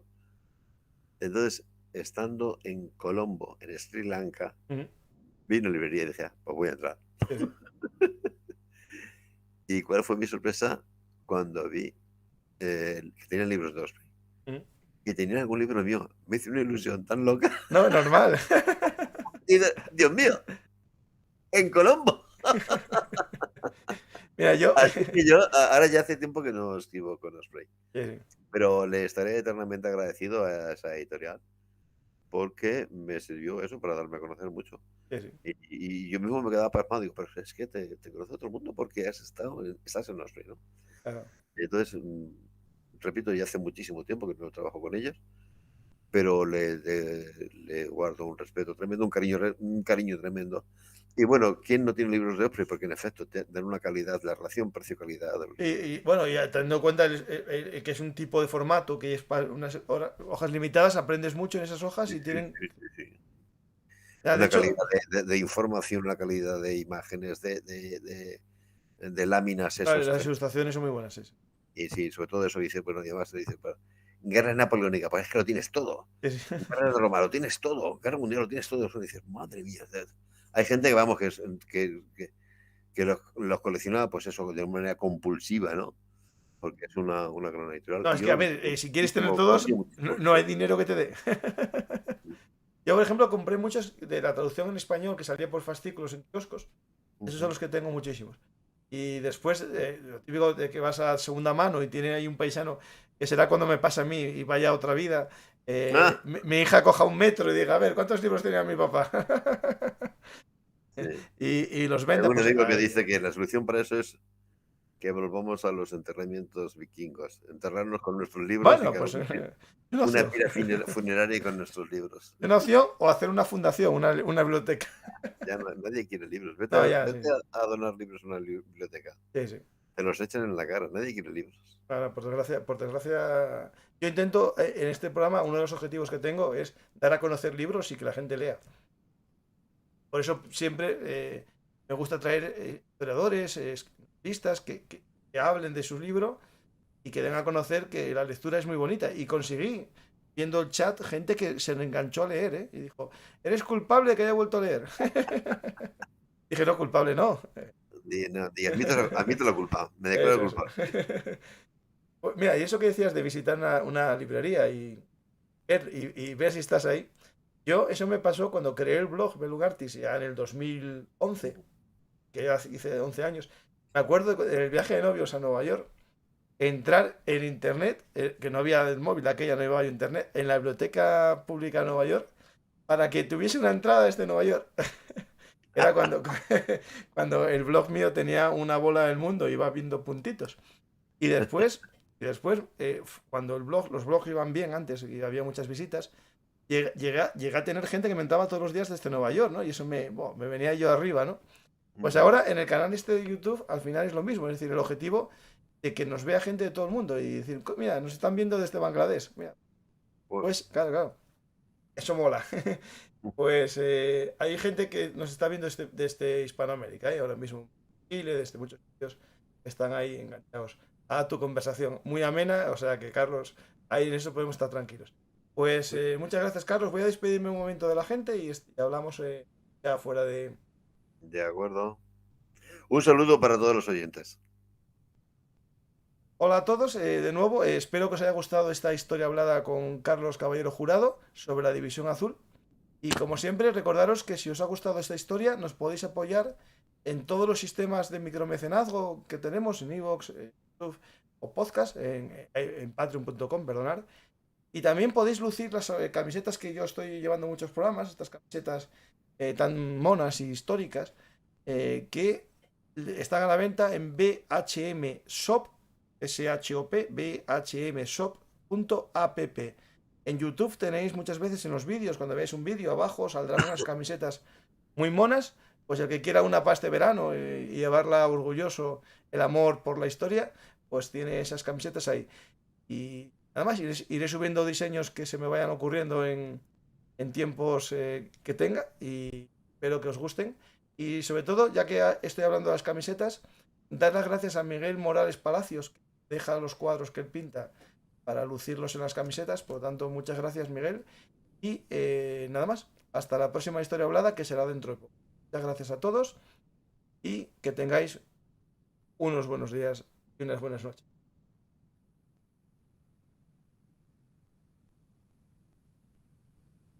Hola amigos de la Historia Militar, si os ha gustado este contenido, por favor apoyadnos en iVoox, YouTube o Patreon.